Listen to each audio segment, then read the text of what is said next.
తెలంగాణ రైతాంగానికి శుభవార్త. ఈ నెల 28న ఒకటి స్కీమ్ ప్రారంభమైతా ఉంటే సంక్రాంతికి మరొక స్కీమ్ ప్రారంభించబోతా ఉంది రైతుల పక్షాన తెలంగాణ ప్రభుత్వం. భూమి లేనటువంటి నిరుపేదలకు 12,000 రూపాయలను వాళ్ళ ఖాతాలో వేసేటువంటి స్కీమ్ను తెలంగాణ రాష్ట్ర ప్రభుత్వం ప్రారంభించబోతా ఉంది. భూమి మొత్తమే లేనటువంటి నిరుపేదలు ఎవరైతే ఉన్నారో, వ్యవసాయం మీద కూలీ పనులు చేసుకుంటూ వ్యవసాయ కూలీలుగా ఉంటున్నటువంటి వాళ్ళు ఎవరైతే ఉన్నారో వాళ్ళ అకౌంట్లో ఈ నెల 28న 12,000 రూపాయలని ఒక్కొక్కరి అకౌంట్లో జమ చేయబోతా ఉంది తెలంగాణ రాష్ట్ర ప్రభుత్వం. ఇది ఇట్లా ఉంటే, రెండోది రైతు భరోసా కింద తెలంగాణ రాష్ట్ర ప్రభుత్వం, అంటే గతంలో రైతు బంధు ఉండేది, ఇప్పుడు పెట్టుబడి సాయాన్ని అందించడం కోసం, సంక్రాంతి లోపు పెట్టుబడి సాయాన్ని అందించడం కోసం మరో స్కీమ్ను ప్రారంభించబోతోంది తెలంగాణ రాష్ట్ర ప్రభుత్వం. ఇది రైతు సోదరులకు శుభవార్త. ఇక ఎవరైతే కొంతమంది ఒకటి అరా మిగిలిపోయినారో, ఇంకా రుణమాఫీ కానటువంటి వాళ్ళు ఎవరైతే ఉన్నారో వాళ్ళ విషయాన్ని కూడా ఎట్లా సార్ట్అవుట్ చేయాలనేటువంటి అంశాన్ని రాష్ట్ర ప్రభుత్వం ఆలోచన చేస్తూ ఉంది. సో రైతు సోదరులారా, ఇప్పటికే రైతులకు 500 రూపాయల బోనస్ సన్న వడ్ల పైన అందించి 2 లక్షల రూపాయల రుణమాఫీ చేసి రైతుల పంటను శరవేగంగా కొని రైతులకు సంబంధించినటువంటి వాళ్ళ పంట డబ్బులను 2-3 రోజులలోనే వాళ్ళ ఖాతాలో వేసి, మరోవైపు వ్యవసాయ కూలీలుగా ఉన్నటువంటి కుటుంబాలకు 12,000 రూపాయలు వేస్తూ, ఆ తర్వాత రైతు భరోసా నిధులను కూడా రాష్ట్ర ప్రభుత్వం అందించబోతా ఉంది. ఈ రైతుల పట్ల తెలంగాణ రాష్ట్ర ప్రభుత్వం చేస్తున్నటువంటి కార్యక్రమాలు ఇంకా ఇవే కాదు, అనేకమైనటువంటి రైతు బీమాతో పాటు మరిన్ని సౌకర్యాలను కూడా ప్రభుత్వం ఇందులో యాడ్ చేయబోతా ఉంది. సో మొత్తానికి రైతుల కన్నీళ్లలో ఎట్టి పరిస్థితుల్లో ఒక్క కన్నీటి చుక్కను చూడడానికి కూడా వీల్లేదనేది రాష్ట్ర ప్రభుత్వం ఆలోచన. అందులో భాగంగా ఈ కార్యక్రమాలు చేపట్టబోతా ఉంది. ఈ సబ్జెక్ట్ ఇట్లా ఉంటే, ఇంకా రెండోది అల్లు అర్జున్ గారు, నేను ఇప్పుడు కోర్టులో ఆ కేసున్న దృష్ట్యా నేను వాళ్ళ పరామర్శకు పోవడం కరెక్ట్ కాదనేటువంటి ఒక మాట చెప్పినారు. అది కరెక్టే, వాస్తవమే. ఎందుకంటే ఇన్ఫ్లుయెన్స్ చేసినట్టు అవుతుంది కాబట్టి పోవడానికి వీల్లేకపోవచ్చు. కానీ ఆయన పోకపోయినా ఏమేమి చేయాలో అవన్నీ కూడా చేయొచ్చు. అయితే ఈ నిన్న మొన్న సోషల్ మీడియాలో ఒకటే ట్రోల్స్ జరుగుతూ ఉన్నాయి. అల్లు అర్జున్కి ఏమైందని పరామర్శకు పోతా ఉన్నారు.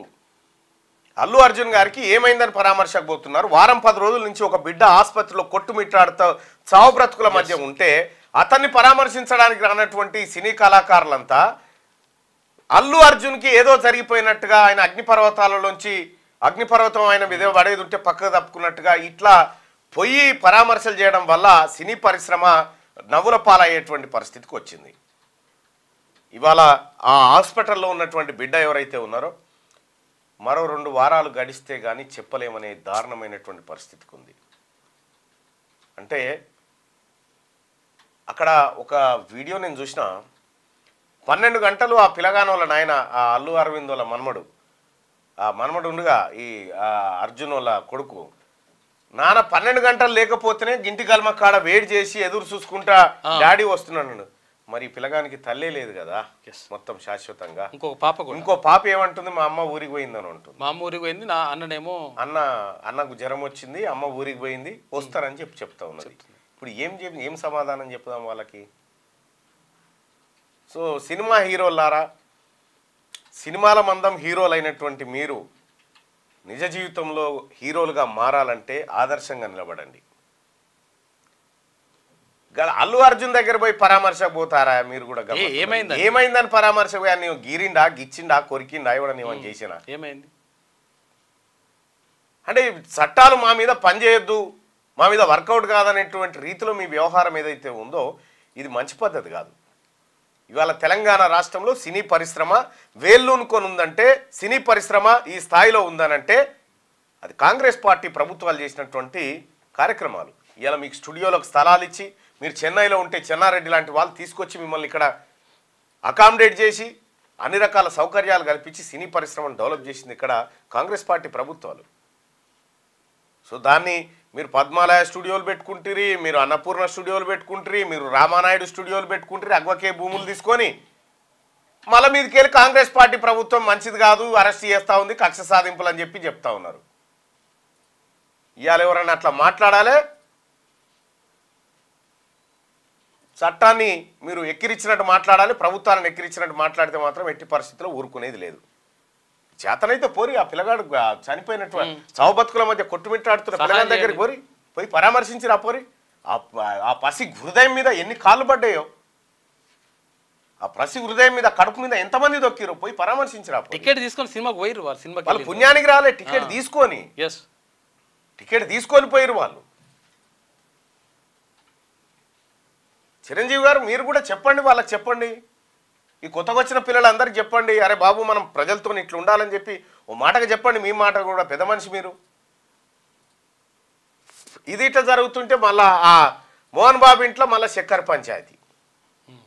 ఆ మంచు మనోజ్ అట అలా దోస్తులకు ఏదో పార్టీ ఏదో పెట్టి జనరేటర్ పెడితే మంచు విష్ణు పోయి ఆ జనరేటర్లో చక్కెర పోసిండట నడవకుండా. వాళ్ళ అమ్మ బర్త్డేనా?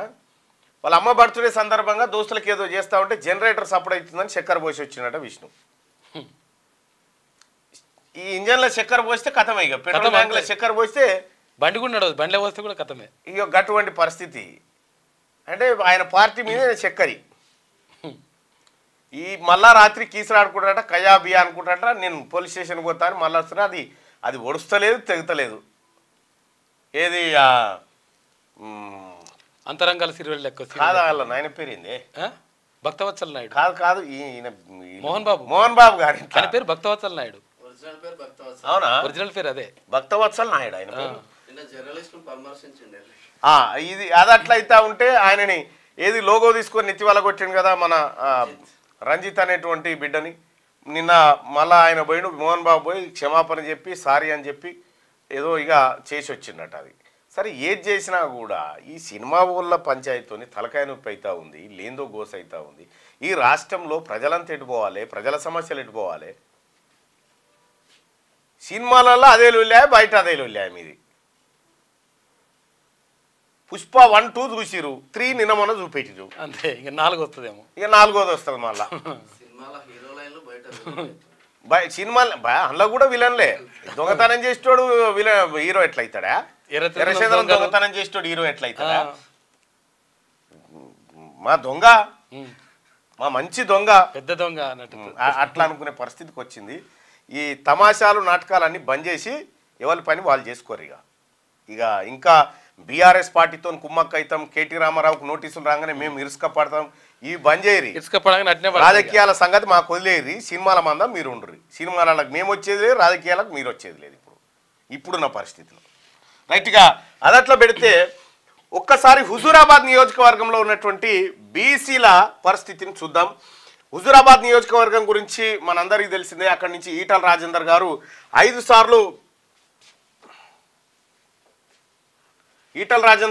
సార్లు అక్కడి నుంచి ఎమ్మెల్యేగా గెలవడం జరిగింది. అసలు హుజూరాబాద్ నియోజకవర్గం కంటే ముందు అది కమలాపూర్ నియోజకవర్గంగా ఉండేది. సో మొత్తానికి ఆ రెండిట్లో కలిపి ఇప్పటి వరకు 18 సార్లు అసెంబ్లీ ఎన్నికలు జరిగినాయి. 18 సార్లు అసెంబ్లీ ఎన్నికలు జరిగితే ప్రస్తుతం ఉన్నటువంటి ఓటర్ల సంఖ్య 2,35,482 మంది. 2,35,482 మంది ఇక్కడ ఓటర్లుగా ఉన్నారు హుజూరాబాద్ కాన్స్టిట్యున్సీలో. బీసీ ఓటర్లు వచ్చేసి 61.7% ఉంటే ఓటర్లు 1,45,292 మంది. ఎంతమంది ఉన్నారు? 2,35,000లో 1,45,292 మంది బీసీ ఓటర్లు. ఇక నెంబర్ ఆఫ్ ఓసీ ఓటర్స్ ఎంతమంది ఉన్నారు? అప్రాక్సిమేట్లీ చూస్తే 8.58% ఉన్నారు, విచ్ విల్ బి అరౌండ్ 20,204 మంది రెడ్డి ఓటర్లు ఉన్నారు అక్కడ. 20,204 మంది. సో ఓసీలు. ఇక ఇక్కడ బీసీలేమో 1,45,000 మంది ఉన్నారు. అంటే వీళ్ళ ఓట్లు వీళ్ళు వేసుకున్న డిపాజిట్ కూడా రాదు. మరి ఇక్కడ ఏం జరిగింది? బీసీ ఎమ్మెల్యే ఒక్కడు ఈటల రాజేందర్ గారు 5 సార్లు హుజూరాబాద్ నుంచి గెలవడం జరిగింది. 1952లో పొన్నమనేని నారాయణరావు గారు ఇండియన్ నేషనల్ కాంగ్రెస్ పార్టీ నుంచి విజయం సాధిస్తే 1952లో జె వెంకటేశం సోషలిస్ట్ పార్టీ నుంచి అక్కడి నుంచి విజయం సాధించడం జరిగింది, హైదరాబాద్ స్టేట్ ఉన్నప్పుడు. ఇక ఆంధ్రప్రదేశ్ స్టేట్ విషయానికి వస్తే 1957లో పి నరసింగరావు ఇండిపెండెంట్ గా గెలవడం జరిగింది. ఇక గడిపల్లి రాములు ఈయన 62లో, ఆ తర్వాత 67లో ఎన్ఆర్ పోల్సాని, ఆ తర్వాత వడితెల రాజేశ్వరరావు, దుగ్గిరాల వెంకట్రావు, కొత్త రాజిరెడ్డి ఇండిపెండెంట్ గా గెలవడం జరిగింది. ఇక దుగ్గిరాల వెంకట్రావు, కేసిరి సాయిరెడ్డి ఇండిపెండెంట్ గా గెలవడం జరిగింది. ఇక ఈ పెద్దిరెడ్డి ఇనగాల పెద్దిరెడ్డి గారు తెలుగుదేశం పార్టీ నుంచి 94, 99 2 సార్లు విజయం సాధించడం జరిగింది. ఇక 2004, 2008లో వి లక్ష్మీకాంతారావు అక్కడ నుంచి విజయం సాధించడం జరిగింది. ఇంకా 2009 నుంచి 2010 తెలంగాణ రాష్ట్ర సమితి నుంచి ఈటల రాజేందర్ గారు, 2014, 18 ఈటల రాజేందర్ గారు గెలిచిండ్రు. ఇక 5వసారి బై ఎలక్షన్ 2021లో జరిగింది. భారతీయ జనతా పార్టీ నుంచి ఆయన పోటీ చేసి విజయం సాధించడం జరిగింది. ఇక 2023 పాడి కౌశిక్ రెడ్డి ఇండియన్ బీఆర్ఎస్ నుంచి, ఇది తప్పు ఉంది, పాడి కౌశిక్ రెడ్డి ఇప్పుడు బీఆర్ఎస్ పార్టీ నుంచి అక్కడ విజయం సాధించడం జరిగింది. సో మొన్న జరిగినటువంటి ఎన్నికల్లో వచ్చినటువంటి వివరాలను ఓట్ల వివరాలను ఒకసారి చూస్తే బీఆర్ఎస్ పార్టీ పాడి కౌశిక్ రెడ్డి 80,333 ఓట్లు సంపాదించిండు. బీజేపీ నుంచి ఈటల రాజేందర్ గారు 63,460 ఓట్లు సంపాదించిండు. ఇక ఇండియన్ నేషనల్ కాంగ్రెస్ పార్టీ నుంచి వడతెల ప్రణవ్ 53,164 ఓట్లు సంపాదించిండు. బీఎస్పీ నుంచి పల్లె ప్రశాంత్ గౌడ్ 2,150 ఓట్లు సంపాదించిండు. ఇక 1,1200 ఓట్లు సంపాదించింది. ఇక్కడ పాడి కౌశిక్ రెడ్డి సామాజిక వర్గానికి ఉన్నటువంటి ఓట్ల సంఖ్య 20,000 కూడా లేదు. అదే ఈటల రాజేందర్ గారికి ఆయన బీసీ సామాజిక వర్గం నుంచి ఉన్నటువంటి ఓట్లు 1,45,000 ఓట్లు ఉన్నాయి. కానీ బీసీలు ఈసారి ఈటల రాజేందర్ గారిని పెద్దగా పట్టించుకోలేదు, పెద్దగా నమ్మినట్టుగా కనిపించట్లేదు. ఎందుకంటే ఈటల రాజేందర్ గారు ఎప్పుడు కూడా నేను బీసీల పక్షం, బీసీల కోసం అని ఎక్కడ కూడా పెద్దగా మాట్లాడాడు ఆయన. అంటే ప్రజలు బీసీ అనుకోవాలి కానీ ఆయన బీసీ అనుకునేటువంటి పరిస్థితి లేదనే విమర్శ ఆయన. సో ఈటల రాజేందర్ గారు అక్కడ ఓడిపోవడం జరిగింది పాడి కౌశిక్ రెడ్డి చేతిలో. సో ఇక్కడ కూడా 5 సార్లు వరుసగా గెలిచినప్పుడు ఎట్లాగో యాంటీ ఇన్కంబెన్స్ ఉంటుంది, అదొక దానివల్ల ఈటల రాజేందర్ గారు ఓడిపోవడం జరిగింది. సేమ్ టైం గజ్వేల్లో కూడా పోటీ చేస్తే గజ్వేల్లో కూడా ఈటల రాజేందర్ గారు ఓడిపోవడం జరిగింది. ఇక అటు ఉమ్మడి మెదక్ జిల్లాలో, ఆ తర్వాత ఈ ఉమ్మడి కరీంనగర్ జిల్లాలో 2 చోట్ల ఈటల రాజేందర్ గారు ఓడిపోయి ఇక మల్కాజ్గిరిలో ఎంపీ స్థానాన్ని టికెట్ తెచ్చుకొని మల్కాజ్గిరి ఎంపీగా గెలవడం జరిగింది. సో ఇట్లా ఈటల రాజేందర్ గారు హుజూరాబాద్ నియోజకవర్గంతో ఉన్నటువంటి పరిస్థితి. ఇంకా హుజూరాబాద్లో ఉన్నటువంటి జెడ్పీటీసీ రిప్రజెంటేషన్లో ఒకసారి చూద్దాం. హుజూరాబాద్ అన్రిజర్వ్డ్ అయితే ఓసీ రెడ్డికి ఇచ్చిరు, జమ్మికుంట ఎస్సీ అయితే ఎస్సీ మాలకి ఇచ్చిరు, వీరవంక అన్రిజర్వ్డ్ అయితే రెడ్డికి ఇచ్చిరు. ఇక్కడ బీసీ ఎమ్మెల్యేగా పనిచేసినటువంటి ఈటల రాజేందర్ గారు ఒక్క బీసీ కూడా జెడ్పీటీసీగా అవకాశం ఇవ్వలేదు అన్రిజర్వ్డ్ స్థానాల్లో. 61.7% ఉన్నటువంటి బీసీస్ నాట్ ఎలక్టెడ్, బట్ 8.58% ఉన్నటువంటి ఓసీలు 2 సార్లు ఎలక్ట్ అయ్యారు, 2 ఎలక్ట్ అయ్యారు జెడ్పీటీసీలుగా. అయితే ఇక్కడ ఈటల రాజేందర్ గారు చాలా గొప్ప అవకాశాన్ని కోల్పోయాడు. సో ఆయన పైన కేసీఆర్ గారు వేటేసినప్పుడు ఆ పరిస్థితుల్లో ఆయన ఇండిపెండెంట్గా పోటీ చేసి ఉంటే ఒక మంచి సానుకూలమైనటువంటి వాతావరణం ఉండేది. ఎందుకంటే అప్పుడు బీసీ అనేటువంటి అంశం కనుక తెర మీదకి వచ్చి ఆయన కరెక్ట్గా నేను బీసీ అని కరెక్ట్గా చెప్పుకోగలిగితే పరిస్థితిలో మార్పు ఉండేది. కానీ ఇవాళ Bharatiya Janata party BC క్యాండిడేట్నే BJP అధ్యక్షుని చేస్తుంది అనేటువంటి క్రమంలో బీసీ అభ్యర్థిగా తెర మీద ఉన్నాడు తప్ప ఒరిజినల్గా బీసీ అనేటువంటి ఒక కాన్సెప్ట్ని ఎందుకో ఈటల రాజేందర్ అన్న లాస్ అయినట్టుగా కనిపిస్తూ ఉంది. ఎందుకంటే ఈటల రాజేందర్ అన్న పాలిటిక్స్ అంతా ఇక్కడ ఈ రెడ్ల చుట్టూ వీళ్ళ చుట్టే తింపిడు తప్ప బీసీలను ఇంకొక స్థానంలో పైకి రానియలేదు అనేటువంటి విమర్శ. సత్యమణి కూడా ఈ సామాజిక వర్గానికి, ఆయన ఈటల రాజేందర్ అన్న సత్యమణి కూడా రెడ్డి సామాజిక వర్గానికి సంబంధించినటువంటిది. ఇక ఈటల రాజేందర్ అన్న కొడుకు పేరు కూడా రెడ్డి అనే పెట్టిరు, కూతురు పేరు రెడ్డినే, అల్లుడు రెడ్డినే, కోడల పిల్లలు రెడ్డినే. ఎందుకు రాజేందర్ అన్న పేరు కూడా రాజేందర్ రెడ్డి అని రాసిరు కొన్ని డాక్యుమెంట్లలో. సరే ఏదేమైనప్పటికీ కూడా బీసీల నుంచి ఒక ఐకానిక్ లీడర్ గా ఉంటాడు అనుకున్నటువంటి ఈటల రాజేందర్ అన్న బహుశా అవకాశాన్ని దాదాపుగా చేజార్చుకున్నాడు. సో ఆయనకున్నటువంటి అవకాశం చేజారింది. ఆ రోజుల్లో కేసీఆర్ ఆడినటువంటి త్రిముఖ వ్యూహం అనేటువంటి ఒక డ్రామా ఉండే. త్రిముఖ వ్యూహం డ్రామా ఏంటంటే భారతీయ జనతా పార్టీని ఇంకొంచెం డెవలప్ చేయడం ద్వారా ట్రయాంగిల్ పోర్ జరిగి మళ్ళా గెలుస్తాననేది కేసీఆర్ వ్యూహం. అందులో భాగంగా ఈటల రాజేందర్ గారి పైన ఒక వేటు. ఇప్పుడు రఘునందన్ రావు గారు ఆ రోజు దుబ్బాకలో గెలవడం, ఆ తర్వాత ఈ పరిణామాలన్నిటికీ ఏం కారణం అంటే బీజేపీని ఇంకొంచెం డెవలప్ చేస్తే ఓట్లు జీలిపోయి తక్కువ ఓట్లతోనైనా బీఆర్ఎస్ పార్టీ అధికారంలోకి వస్తుందని ఆయన వ్యూహం ఉండే.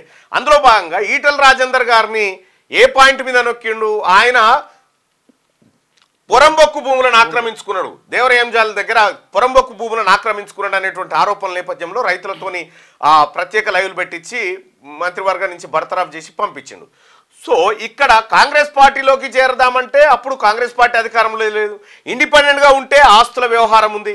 కాబట్టి ఈటెల రాజేందర్ అన్న ఆస్తులు కాపాడుకోవడానికి అనివార్యంగా భారతీయ జనతా పార్టీ వైపు వలసి వచ్చింది. సో అట్లా ఇక్కడ బీసీ అనే కాన్సెప్ట్ ఇది కాదు, ఆస్తులు అనేటువంటి కాన్సెప్ట్ వచ్చినప్పుడు ఈటెల రాజేందర్ అన్న ముంగట ఉన్నటువంటి ఆప్షన్ ఏంటంటే భారతీయ జనతా పార్టీ పోతే నా ఆస్తులకు నాకు రక్షణ దొరుకుతుంది అనుకుంటాడు. కేసీఆర్ ఊహించింది అదే, నేను భారతీయ జనతా పార్టీ వైపు పంపాలని, అక్కడ జరిగింది కూడా అదే. సో ఇట్లా ఆ రోజుల్లో కొంత ప్లే చేశారు. సో అట్లా వెళ్ళిపోయింది. కానీ ఈటెల రాజేందర్ అన్న నియోజకవర్గంలో కింది స్థాయిలో ఒక బీసీ లీడర్ని అన్రిజర్వ్డ్ స్థానాల్లో కూడా బీసీని జెడ్పీటీసీని కానివ్వకుండా చూసిండు. సో అది అన్ఫార్చునేట్ థింగ్. ఇక వెలుగు దినపత్రికలో ఉన్నటువంటి వార్తలకు వెళ్ళే కంటే ముందు ఒక చాలా విచిత్రమైనటువంటి పరిస్థితి మన స్టూడియోలో ఉంది. ఇప్పుడు వాళ్ళు వచ్చినారు, ఆర్పాన్ పిల్లల్ని అంటే అనాథలుగా ఉన్నటువంటి పిల్లల్ని పెంచుకున్నటువంటి తల్లిదండ్రులు 5-6 సంవత్సరాలు పెంచుకున్న తర్వాత వాళ్ళలో ఒక బంధం ఏర్పడ్డ తర్వాత ఆ పిల్లలకు అంటే వీళ్ళే మా తల్లిదండ్రులు అనేటువంటి ఒక భావన వచ్చి మమ్మీ డాడీ అని తిరిగి అల్లారు ముద్దుగా పెరిగి ఉన్నటువంటి పిల్లల్ని సడన్గా అధికారులు లాక్కొని వెళ్ళిపోయారు. సడన్గా అధికారులు లాక్కొని వెళ్ళిపోయి మీరు వీళ్ళని ట్రాఫికింగ్ చేస్తూ ఉన్నారు, వీళ్ళని రెస్క్యూ చేస్తూ ఉన్నామని చెప్పి తీసుకుపోయి ఆర్పన్ దాంట్లో పెట్టేసి ఇప్పుడు ఆ పిల్లలు అక్కడ మా డాడీ అంటే వాళ్ళకి ఊహ తెలియని ఆ టైం నుంచి వాళ్ళని పెంచుకున్నటువంటి తల్లిదండ్రులు ఎవరైతే ఉన్నారో వాళ్ళు డాడీ మమ్మీ అని వీళ్ళని పలకరిస్తూ ఉంటే వీళ్ళ గుండెలు చెరువైపోతూ ఉన్నాయి. వాళ్ళ కన్నీటి పర్యాంతం వర్ణనాతీతం. వాళ్ళు అన్ని రకాలుగా అప్లై చేసుకొని ఇక మాకు పిల్లలు గారనేటువంటి సర్టిఫికేట్లు తీసుకొచ్చి అన్ని రకాలుగా దరఖాస్తు చేసుకున్న ఈ పిల్లల్ని మాత్రం మీకు ఇయ్యం, వీళ్ళని వేరే వాళ్ళకి ఇస్తామంటే వాళ్ళ గుండె చెరువైతా ఉంది. వాళ్ళ కన్నీటి రోదన ఒకసారి చూద్దాం. ఎందుకంటే వాళ్ళ ఆస్తులు కూడా రాసిస్తా అంటున్నారు పిల్లలకి. మేము వాళ్ళు ఇప్పుడు మాకు ఇస్తే మా దగ్గర ఉన్నటువంటి ఆస్తులు నా పిల్లల పేరు మీద రాయడానికి సిద్ధంగా ఉన్నామని చెప్పి వాళ్ళు ఆవేదన వ్యక్తం చేస్తూ ఉన్నారు. ఇక్కడ ఉన్నటువంటి రూల్స్ ముఖ్యమా, ఇక్కడ ఈ ప్రేమానురాగాలు ముఖ్యమా అనేది ఒకసారి చూద్దాం. మహాభారత కాలంలో కృష్ణుడిని అసలు దేవకి కొడుక లేకపోతే యశోద కొడుక అనేది ఇప్పుడు మళ్ళీ అది ఒకటి ఉంటుంది.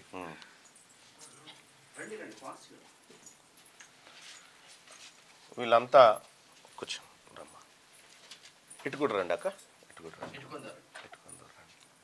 ఇటుకుందరు రండి, అటు జరుగురా, ఇంకొంచెం అటు జరుగు. Okay right. ఏం జరిగింది ఒకసారి చెప్పండి అమ్మా, ఏం జరిగింది? ఇవి మాకు ఇవ్వండి. చెప్పు తల్లి, అది దగ్గర పెట్టుకోమ్మా, నువ్వు పట్టుకోవాలా, అది నువ్వు పట్టుకో, నువ్వు చెప్పు. పాపం తెచ్చుకున్నా కానీ చెప్పు నాన్న. చెప్పండి అమ్మా, అక్కడి నుంచి వద్దు. ఇప్పుడు ఈ పాప ఎవరు? నా బిడ్డే అన్నయ్య. పెంచుకున్నారా? ఇప్పుడు ఏమైంది మరి? పాప మీ దగ్గర లేదా? 2 రోజుల పాపను తెచ్చుకున్నాండి. 4 సంవత్సరాలు ఇప్పుడు. 4 సంవత్సరాల పాపను తెచ్చుకున్నా. మాకు 25 సంవత్సరాల కింద పెళ్ళయిందండి. 25 సంవత్సరాల నుంచి ఎన్నో హాస్పిటల్ తిరిగినా మాకు పిల్లలు కాలేరండి. కారణం చెప్తే మా ఆయనకు తెలిసిన ఫ్రెండ్ ద్వారా ఈ పాపని కవల పిల్లలంట, వాళ్ళకు ఆ బాక్స్లో పెట్టే స్తోమత లేదంట, కేజీ 600 ఉంది పాప అని తీసుకొచ్చిండండి. మేము తీసుకొచ్చుకొని బాక్స్లో పెట్టుకొని 21 అన్నం ముట్టించుడు, బర్త్డేలు చేసుకున్నాం సార్. అయితే 1.5 సంవత్సరం తర్వాత మా ఆయన హార్ట్ స్ట్రోక్ వచ్చి చనిపోయిందండి. ఇక అప్పటి నుంచి ఈ పాపే నాకు ఆధారం. మా ఆయనది సంవత్సరికం ఉన్నది ఎల్లుండనగా మేడిపల్లి పోలీస్ స్టేషన్ నుంచి ఫోన్ చేసిరండి. ఫోన్ చేసి మీ ఫోన్ నెంబరు ఆమె దగ్గర ఉన్నది, ఒక ఆమె మీకు పాపనిచ్చిందని మాకు దొరికిపోయిందమ్మా, ఆ పాపను తీసుకొని మీరు అర్జెంటుగా మేడిపల్లి పోలీస్ స్టేషన్కి రావాలని చెప్పిరండి. చెప్తే మా ఆయనది ఇట్లా ఏడాది మాసిక ఉన్నదండి, ఎల్లుండి అయిపోయినాక తీసుకొని వస్తా అని చెప్పినండి. అయిపోయినాక 25వ తారీఖు నాడు తీసుకొని వచ్చినాం. వస్తే మీరు పాపలు ఎంత మంచిగా పెంచుతున్నారా, ఎట్లున్నారో చూసి పంపిస్తామని చెప్పిరండి. అట్లనే చూసిరు. మళ్ళీ సాయంత్రం ఇంటికి వెళ్ళిపోమన్నారు. మళ్ళీ 26 రమ్మన్నారు, మళ్ళీ సాయంత్రం ఇంటికి పొమ్మన్నారు. 27 రమ్మన్నారు, అట్లనే పొమ్మన్నారు. 28వ తారీఖు మాత్రం ఈ ఎడతోటి అయిపోతుందమ్మా, మీ పాపల్ని మీరు తీసుకొని ఇంటికి వెళ్ళిపోవచ్చు సాయంత్రం. మధ్యాహ్నం మాత్రం రాచకొండ సెక్రటేరియట్లా మేడం తోటి ప్రెస్ మీట్ ఉన్నది, ఆ మేడం మీరు పాపలు ఎంత మంచిగా పెంచిర్రో చూసి ఫొటోస్ దింపుకొని మళ్ళీ మీ పాపల్ని మీకు ఇచ్చేస్తే మీరు ఇంటికి వెళ్ళిపోవచ్చు అమ్మ అని చెప్పిరండి. అట్లనే పోయినాం. పోగానే ఫోటోలు దించుకుంటావమ్మా అని పాపాలని తీసుకొని పోయి శిశు విహార్ వ్యాన్ ఎక్కించారండి. ఇప్పుడు 7 నెలల నుంచి మా పాపల్ని మాకు ఏమంటే మీరు లీగల్గా పోవాలని చెప్పిరండి. అయితే హైకోర్టును ఆశ్రయించినాం. ఫస్ట్ సారి సింగిల్ బెంచ్ జడ్జిమెంట్లో మా పాపల్ని మాకు ఇచ్చేయమని చెప్పిరండి. చెప్తే మేము శిశు విహార్ దగ్గరికి పోతే వాళ్ళు మేము ఇంకా చదువుకోలేదు ఆర్డరు. చదువుకున్నాక మేము 15 రోజులల్లో చదువుకొని ఇవ్వాలని ఉన్నది. మాకు 15 రోజులల్లో చెప్తామండి మేము. ఇప్పుడైతే మేము ఆర్డర్ చదువుకోలేదు, దసరా పండుగ సెలవులు ఉన్నాయి, మేము ఇప్పుడు ఇవ్వమన్నారండి. లాయర్ ద్వారానే లాయర్ని తీసుకుని పోయినాం. వెళ్ళిపోయినాం. మళ్ళీ పండగ వెళ్ళినాక పోయేసరికి వాళ్ళు రెడ్ అప్పీల్ వేసిరండి. రెడ్ అప్పీల్ చీఫ్ జడ్జిస్ దగ్గరికి మళ్ళీ అప్పీల్ చేసిరు. చేస్తే మళ్ళీ మేము అప్పీల్ చేసినామండి. చేస్తే దాంట్లో చీఫ్ జడ్జిస్ గారు వీళ్ళని 2 వీక్స్లో వీళ్ళు అర్హులైతే ఫిట్నెస్ చూసి వీళ్ళకి ఇచ్చేయండి అని ఆర్డర్ ఇచ్చిరండి. 4 వీక్స్లో కంప్లీట్ చేయండి అని చెప్పిరండి. మాకు కంప్లీట్ చేసి రిపోర్ట్ ఇవ్వమని చెప్పిరండి. అయితే దాంట్లో ఇవ్వమని ఏం లేదు. 1 వీక్ తర్వాత ఒకరోజు మాకు ఐసిడిఎస్ వాళ్ళు ఫోన్ చేసిరండి. వెళ్ళినాం. అక్కడికి వెళ్ళినాక ఇట్లా మీరు వచ్చి మేము పోయినాక ఆ కమిటీ చైల్డ్ వెల్ఫేర్ కమిటీ రాలేదండి.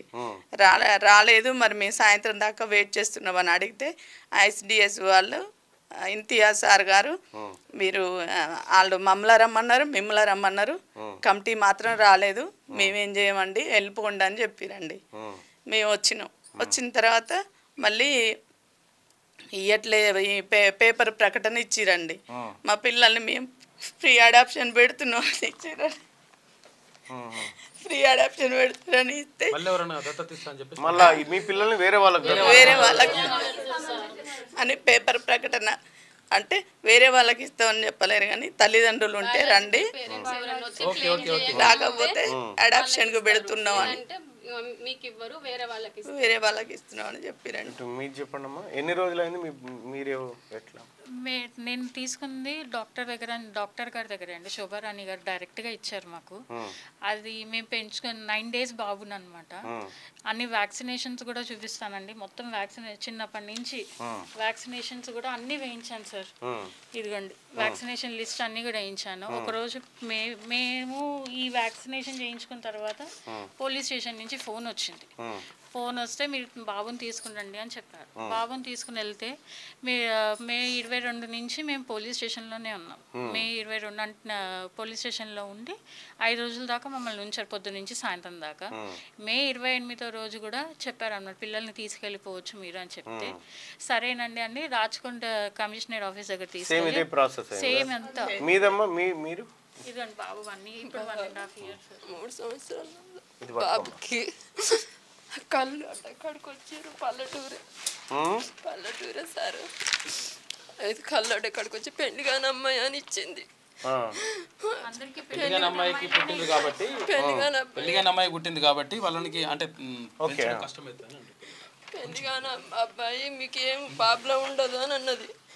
అంటే తీసుకున్నాం, బర్త్డే చేసుకున్నాం, పండగలు చేసుకున్నాం, అన్నం ముట్టించుకున్నాం, అన్ని చేసుకున్నాక ఒక రాత్రి ఫోన్ చేశారు. వాళ్ళు ఫోన్ చేసి పిల్లగాడు మీ పిల్లగాని ఇచ్చారు, మీరు పోలీస్ స్టేషన్కి రారని అన్నారు.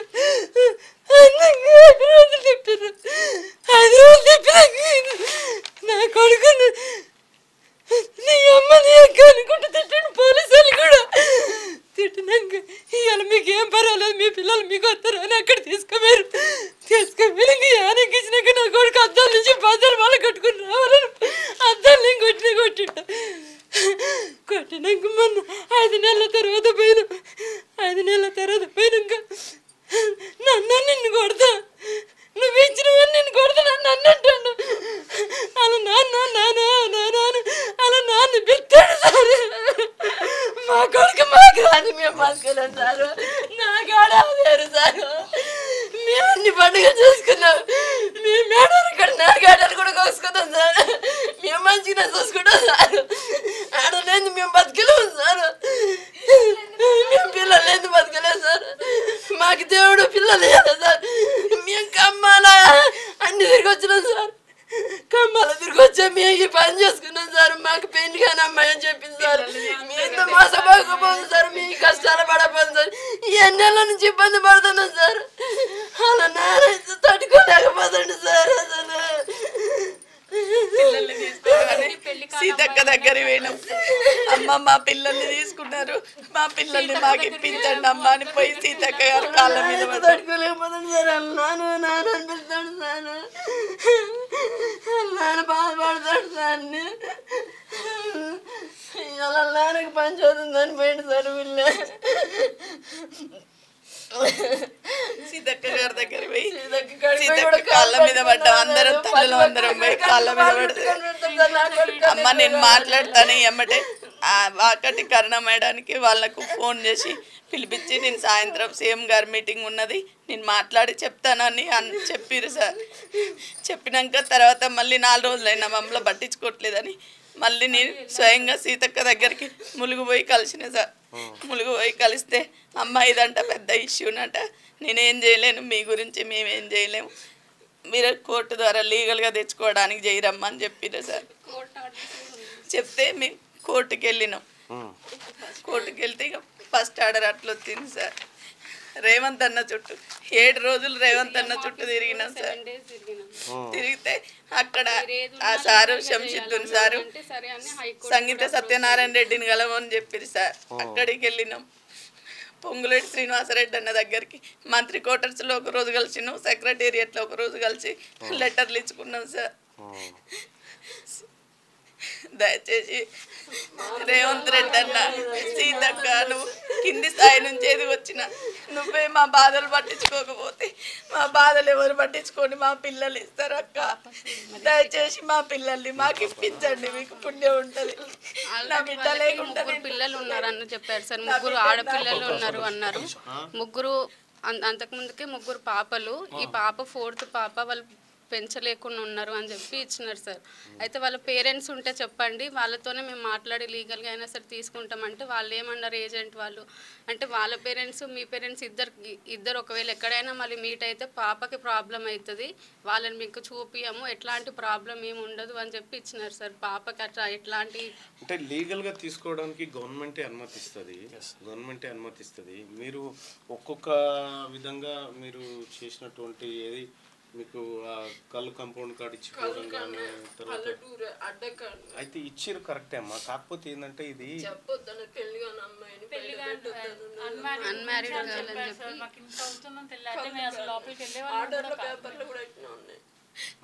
మేము నిజం చెప్తున్నాం కదా సార్, ఇలా అవుతుందని కూడా మాకు తెలియదు, ఇంత ఉంటుందని కూడా తెలియదు. అసలు వెళ్ళే వాళ్ళని కూడా కాదు మాకంతా అన్మ్యారీడ్. లీగల్గా తెచ్చుకోవడానికి కూడా ఆఫీస్లో ఎన్ని రోజులు పెంచుకున్నావు? 9 months పెంచుకున్నాను సార్. 9 months తర్వాత ఇప్పుడు పాప అక్కడికి వెళ్ళి 7 months. పోయి వచ్చారా పాప దగ్గరికి? చూడనివ్వట్లేదు సార్. నువ్వు ఎన్ని రోజులు పెంచుకున్నావు? 1 month baby sir. 1 month baby. ఎన్ని రోజులు పెంచుకున్నావు? 1 month సార్. 1 month లోనే తీసుకుపోయారా? ఇవి 4 సంవత్సరాలు. నేను 1.5 years. నువ్వు ఎన్ని రోజులు పెంచుకున్నావు? 3 సంవత్సరాలు. నువ్వు ఇప్పుడు half year అయింది సార్. 10 months పడేలోపు తీసుకెళ్లారు సార్. 10 months పడేలోపు తీసుకెళ్లారా? నేను 1 year దాకా పెంచుకున్నాను సార్. ఇప్పుడు half month అయిపోయింది. అంటే ఇప్పుడు మీరు అంటే మీరేం డిమాండ్ చేస్తా ఉన్నారు ఇప్పుడు? మా పాపల్ని చట్టబద్ధంగా ఇప్పటికైనా లీగల్ గా మా పిల్లలు మాకే అప్పచెప్పాలని కోరుకుంటున్నాం. చెప్పండి. కాదు సార్, ఇప్పుడు వాళ్ళు పేపర్లో ఏం వేశారు, అదే మా పేర్ల మేము పెట్టిన పేర్లతోనే వెళ్ళారు. ఇప్పుడు ప్రకటన ఇచ్చారు. మొత్తం 15 మంది పిల్లలు కూడా 13 మంది పిల్లలు కూడా మేము పెట్టిన పేర్లే. మేము హోమం చేసుకుని హిందూ ప్రకారంగా హోమం చేసుకున్న పేర్లు పెట్టుకున్నవే. వాళ్ళు కింద ఏం చేశారంటే 30 రోజుల్లో బయాలజికల్ పేరెంట్స్ వస్తే వాళ్ళు చూసి చేస్తామని చెప్పారు. దాని కింద ఏంటంటే కింద రాశారు, ఆ 30 రోజుల్లో పిల్లలు రాకపోతే అనాథలుగా ప్రకటించి లీగల్ అడాప్షన్ లాగా వేసేస్తామని చెప్పారు.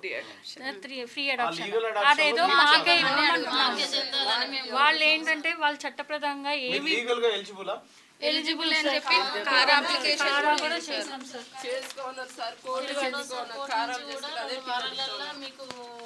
మేము ఫిట్ అయ్యి ఉంటేనే కదా సార్ మాకు అప్లికేషన్ మాకు ఎలా ఎంక్వైరీ కూడా అయిపోయింది. సెంట్రల్ నుంచి కూడా free fit. Second time court నుంచి కూడా 2 వారాలలో వీళ్ళని ఎంక్వైరీ చేయమని చెప్పారు సార్. అసలు ఎంక్వైరీయే జరగలేదు. అసలు సిడబ్ల్యూసి కమిటీ మమ్మల్ని అక్కడ డీసీపీఓ యూనిట్ వాళ్ళు మమ్మల్ని శిశువిహార్కి పిలిచారు. కాకపోతే అక్కడ చైల్డ్ వెల్ఫేర్ కమిటీ వచ్చి అసలు మమ్మల్ని అప్రోచే అవ్వలేదు. మీరు షరతులు పెట్టండి. ఇట్లాంటి షరతులు ఎలాంటి షరతులు పెట్టినా మేము రెడీగా ఉంటాం. మీరు ఎప్పుడు పిల్లల్ని ఎప్పుడు అందరి పిల్లల్ని చూపించామన్నా కూడా చూపించడానికి మేము వస్తాం. నెలకి ఒక్కసారి 15 రోజులకైనా వస్తాం. వాళ్ళ పేరు మీద ఆస్తి పాసులు రాయమన్నా కూడా రెడీగా ఉన్నాం. నేనైతే నిజంగా సార్ నా కొడుకు ఆస్తులన్నీ పిల్లలకు సిద్ధం సార్, కారాల పెట్టినాం సార్ ఆల్రెడీ. మాకు ఎవరు ఉన్నారా? మీ ఆయనకేక మేము బతికేది. పిల్లగాడు మేము ప్రాపర్టీస్ కూడా రాస్తాం. ఆల్రెడీ పాపని మాకు ఇచ్చేస్తే కనుక రెడీగా ఉన్నాం రాయడానికి. ఇక్కడే మాది ఉప్పల్ లోకలే. మీకు ఇల్లు ఉందమ్మా? ఇల్లు ఉంది సార్, అన్ని ఉన్నది. ఇప్పుడు నాకైతే ఇల్లు ఉంది సార్, ల్యాండ్స్ ఉన్నాయి. నాకైతే ఇల్లు ఉంది, 5 acres ల్యాండ్ కూడా ఉన్నది సార్. ల్యాండ్ కొన్నాను సార్ వాడి పేరు మీద. ఇల్లు ఉంది సార్. అన్ని పెట్టినాం. కార్ అప్లికేషన్, ల్యాండ్, గోల్డ్, ఇల్లు అన్ని పెట్టేసినాం సార్. ఏమవుతుందమ్మా, పిల్లలే కావాలి. వాళ్ళకి ఏ నిబంధనలు కావాలన్నా కూడా మేము ఇస్తాము. 4-5 రోజుల పిల్లని తీసుకున్నాం మేము. అసలు రోజుల పిల్లని తీసుకున్నాం. నేను 9 రోజులు సార్. నేను 9 రోజులు 2 days బాబే సార్. నేను వీళ్ళ దగ్గర ఒక రిప్రజెంటేషన్ తీసుకున్నాను. మీరు ఒక పని ఇచ్చిరా చేసి మేము ఎట్లా కన్నతల్లి పెట్టినా సరే మేము దానికి ఒప్పుకొని ఉంటాం సార్. ఇంకా సరే ఓకే అమ్మా. నాకైతే భర్త కూడా లేడు సార్. నేను ఒక్కదాన్ని సరే అమ్మా, అంటే మీ ప్రాబ్లం అర్థం. ఎందుకంటే మీ పిల్లల్లాగా పెంచుకొని సడన్ గా దూరం అయిపోయేసరికి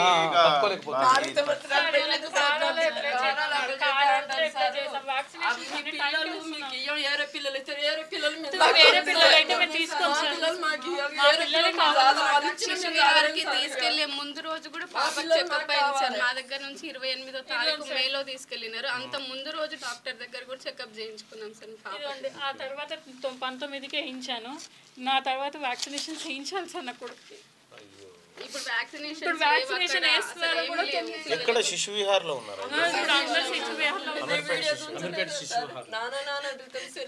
అవునమ్మా, చూస్తున్నాం.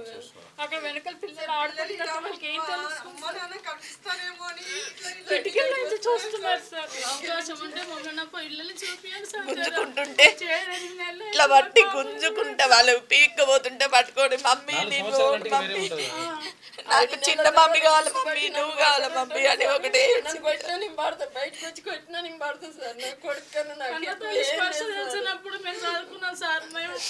ఇప్పుడు పోతే ఊరికొస్తుంది సార్. నా బిడ్డ నా దగ్గర ఊరికొస్తుంది సార్. మాటలు వచ్చు సార్, అన్ని మాటలు వచ్చు నా బిడ్డకు. సరే మీరు వెయిట్ చేయండి అమ్మా, వెయిట్ చేయండి. మరి ముఖ్యమంత్రి గారి దృష్టికి తీసుకుపోదాం ఇది. ఎందుకంటే ఇటు 7 రోజులు తిరిగినా ఏ ఒక్క రోజు కూడా ఛాన్స్ ఇవ్వలేదు. సరే ఓకే అమ్మా, మీరు కూర్చోపోండి. అయితే వేరే వాళ్ళకి అడాప్షన్ ఇస్తా అంటున్నారు కదా, అది మాకే ఇవ్వండి. మీరు కూర్చోండి అమ్మా, మీరు కూర్చోండి. సరే అమ్మా, నేను మాట్లాడతాను.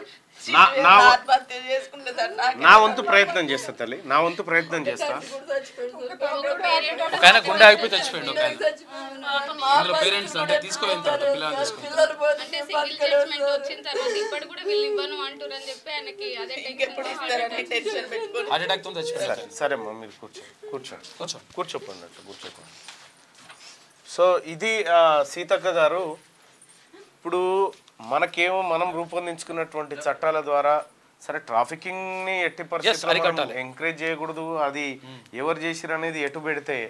కానీ ఇక్కడ వీళ్ళు కన్న ప్రేమ కంటే పెంచిన ప్రేమ పెద్దదని చెప్తా ఉంటారు. ఇప్పుడు యశోద, ఇప్పుడు శ్రీకృష్ణుడికి సంబంధించి యశోదనే ఎక్కువ ప్రేమ చూపిస్తారు. అంటే మరి ఇప్పుడు వీళ్ళు వాళ్ళ కన్నీళ్ళు చూస్తూ ఉంటే వాళ్ళ పిల్లల్ని 7 నెలల కింద వ్యాన్లో ఎక్కించుకొని పోయి చిన్న పిల్లల్ని ఎక్కించుకొని ఆడ ఆర్పన్ సెంటర్లో పెట్టినటువంటి పరిస్థితులు వీళ్ళు వాళ్ళని చూస్తే వాళ్ళ గుండెలు అవిసిపోయేలాగా ఏడుస్తూ ఉన్నారు. ఆ తల్లిదండ్రుల బాధ వర్ణనాతీతంగా ఉంది. వీళ్ళే కదా ఒక 13 మంది ఉన్నారు.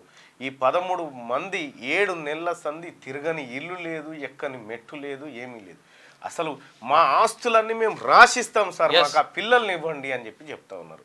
సో ఈ పరిస్థితిలో ఓవైపు మనం చేసుకున్నటువంటి చట్టాలు, ఇంకోవైపు పెంచిన ప్రేమ, ఈ అనుబంధం విషయంలో హైకోర్టు కూడా వీళ్ళకు అవకాశం ఇవ్వండి, ఫిట్నెస్లు టెస్ట్ చేసి వీళ్ళకి అవకాశం ఇవ్వండి అని చెప్పిన తర్వాత కూడా పేపర్లలో ఈ ఫోటోలు రావడంతో కొంత వాళ్ళ పిల్లల ఫోటోలు వేసి వీళ్ళు పెట్టిన పేర్లే పెట్టి వీళ్ళను అడాప్ట్ చేయడానికి సిద్ధంగా ఉన్నాం అనేటువంటి మాట చెప్తా ఉంటే వేరే వాళ్ళకి చేస్తుర్రేమో అనేటువంటి బాధతోని ఆ పెంపుడు తల్లులంతా కన్నీళ్లు గారుస్తూ ఉన్నారు. సో ఇది ఇంక తీస్తే ఇది ఒక పెద్ద సినిమా. ఎందుకంటే ఇంత ఘోరమా, ఇంత అన్యాయంగా, సరే ఎవరో చేసినటువంటి తప్పుకు ఇప్పుడు వీళ్ళకు వీళ్ళ ప్రేమలు అటాచ్ అయిపోయినాయి ఆ పిల్లల మీద. ఆ పిల్లలకు వీళ్ళు తల్లిదండ్రులు అనుకుంటా ఉన్నారు. సో ఇటువంటి క్లిష్టమైనటువంటి పరిస్థితుల్లో ఎట్లా నిర్ణయం తీసుకోవాలో వాస్తవానికి నాకు కూడా దానిపైన ఇండెప్త్ అంటే ఆలోచించి ఒకసారి వీళ్ళకి అవకాశం ఇచ్చేసేయాలి. అసలు యాక్చువల్గా ఎటువంటి జరగడానికి వీల్లేదు. అంటే దాని వరకు కూడా మనం ఎంకరేజ్ అంటే ఏదైనా కూడా సరే వాళ్ళ ఒరిజినల్ తల్లిదండ్రులు వచ్చిరంటే వేరు, ఎవరో ఒకరు ఇప్పుడు కన్నామెనైతే తీసుకొచ్చి ఎవరో ఒకరు ఎవరికన్నా ఇచ్చే అంటే వాళ్ళు తీసుకుపోయి ఇచ్చేయడమో ఏదో ఒకటి జరిగి ఇట్లా పెంచుకుంటూ ఉంటారు. వీటికి పరిష్కార మార్గం ఏదన్నా ఉండాలా? సో వీళ్ళకు ఉన్నటువంటి ఆస్తులు ఏవో మనం గవర్నమెంట్ ప్లస్ ఆ పిల్లలు ఇద్దరు జాయింట్గా ఉండి ఏదైనా చేస్తారా, లేకపోతే ఎట్లాంటి ప్రొటెక్షన్ ఇస్తారనే చూడాలి. కానీ ఆర్ఫన్ హోమ్లలో ఉన్నటువంటి పిల్లలు ఎంతైనా పెంపుడు తల్లిదండ్రుల దగ్గర ఉన్నంత బాగా ఉండరు. అది చాలా బాధాకరమైనటువంటి విషయం. ఎందుకంటే వాళ్ళు బర్త్డేలు చేసుకున్నారు, ఊరంతా పిలుచుకున్నారు, వాళ్ళు కేకులు కట్ చేసుకున్నారు, వాళ్ళకు వచ్చిన సహపంక్తి భోజనాలు పెట్టినారు, వాళ్ళకు వ్యాక్సిన్లు వేసుకుర్రు. కడుపులో పుట్టిన బిడ్డ కంటే ఎక్కువగా చూసుకుంటున్నటువంటి వాళ్ళ పరిస్థితి అసలు ఏందో అర్థమైతలేదు. ముఖ్యమంత్రి గారు మీ దృష్టికి వస్తే కనుక సో దీనికి ఒక కంక్లూజన్ ఇవ్వండి, దీనికి ఒక కంక్లూజన్ ఇస్తే. ఎందుకంటే మనం గవర్నమెంట్ దాంట్లో పెట్టి పెంచడం కంటే వాళ్ళ ఇళ్లలో పెంచి పర్యవేక్షణ మనం చేస్తే బాగుంటదేమో. ఆస్తులు పాస్తులు కూడా ఉన్నాయి, వాళ్ళకి డబుల్ స్టోర్ ఇండ్లు ఉన్నాయి, 5 ఎకరాల భూములు ఉన్నాయి, జాగాలు ఉన్నాయి, అన్ని రాయడానికి మాకు ఏమీ వద్దు, ఈ ఆస్తులన్నీ ప్రభుత్వం తీసుకొని మాకు పిల్లలు ఇవ్వాలని చెప్పి, మాకు ఆ పిల్లల్ని ఇవ్వండి అని చెప్పి చెప్తా ఉన్నారంటే వాళ్ళ గుండె లోతుల్లో ఉన్నటువంటి బాధ నిజంగా వర్ణాతీతం. చూస్తున్నటువంటి వ్యూవర్స్ కూడా మీరు కూడా ఇప్పుడు ఇంతసేపు చూసారు కాబట్టి మీ ఒపీనియన్ చేయండి. పెంపుడు తల్లులకు ఈ పిల్లల్ని పెంపుడు తల్లుల దగ్గరికి చేర్చాలా, లేకపోతే ఆర్ఫన్ అంటే అనాథాశ్రమంలో పెట్టాలా? మీ ఒపీనియన్ కూడా తెలియజేయండి.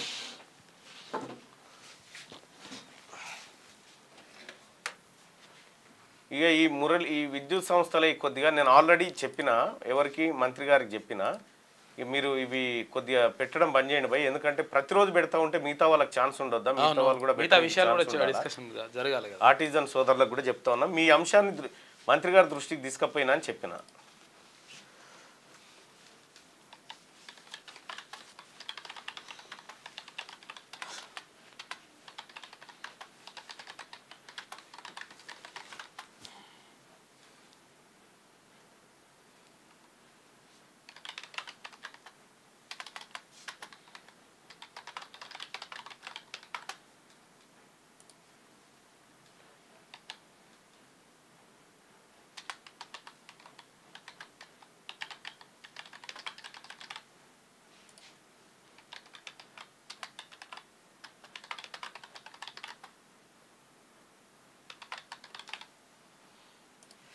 మీ ఒపీనియన్ని షేర్ చేయండి బ్రదర్స్. ఇది ఎక్కడదో పెన్ను అల్లరా మళ్ళన్నా వాళ్ళకి పిల్లల్ని విప్పించండి. 100% పిల్లల్ని ఆ తల్లిదండ్రులకి ఇవ్వాలి, పెంచిన తల్లిదండ్రులకి ఇచ్చేయాలి.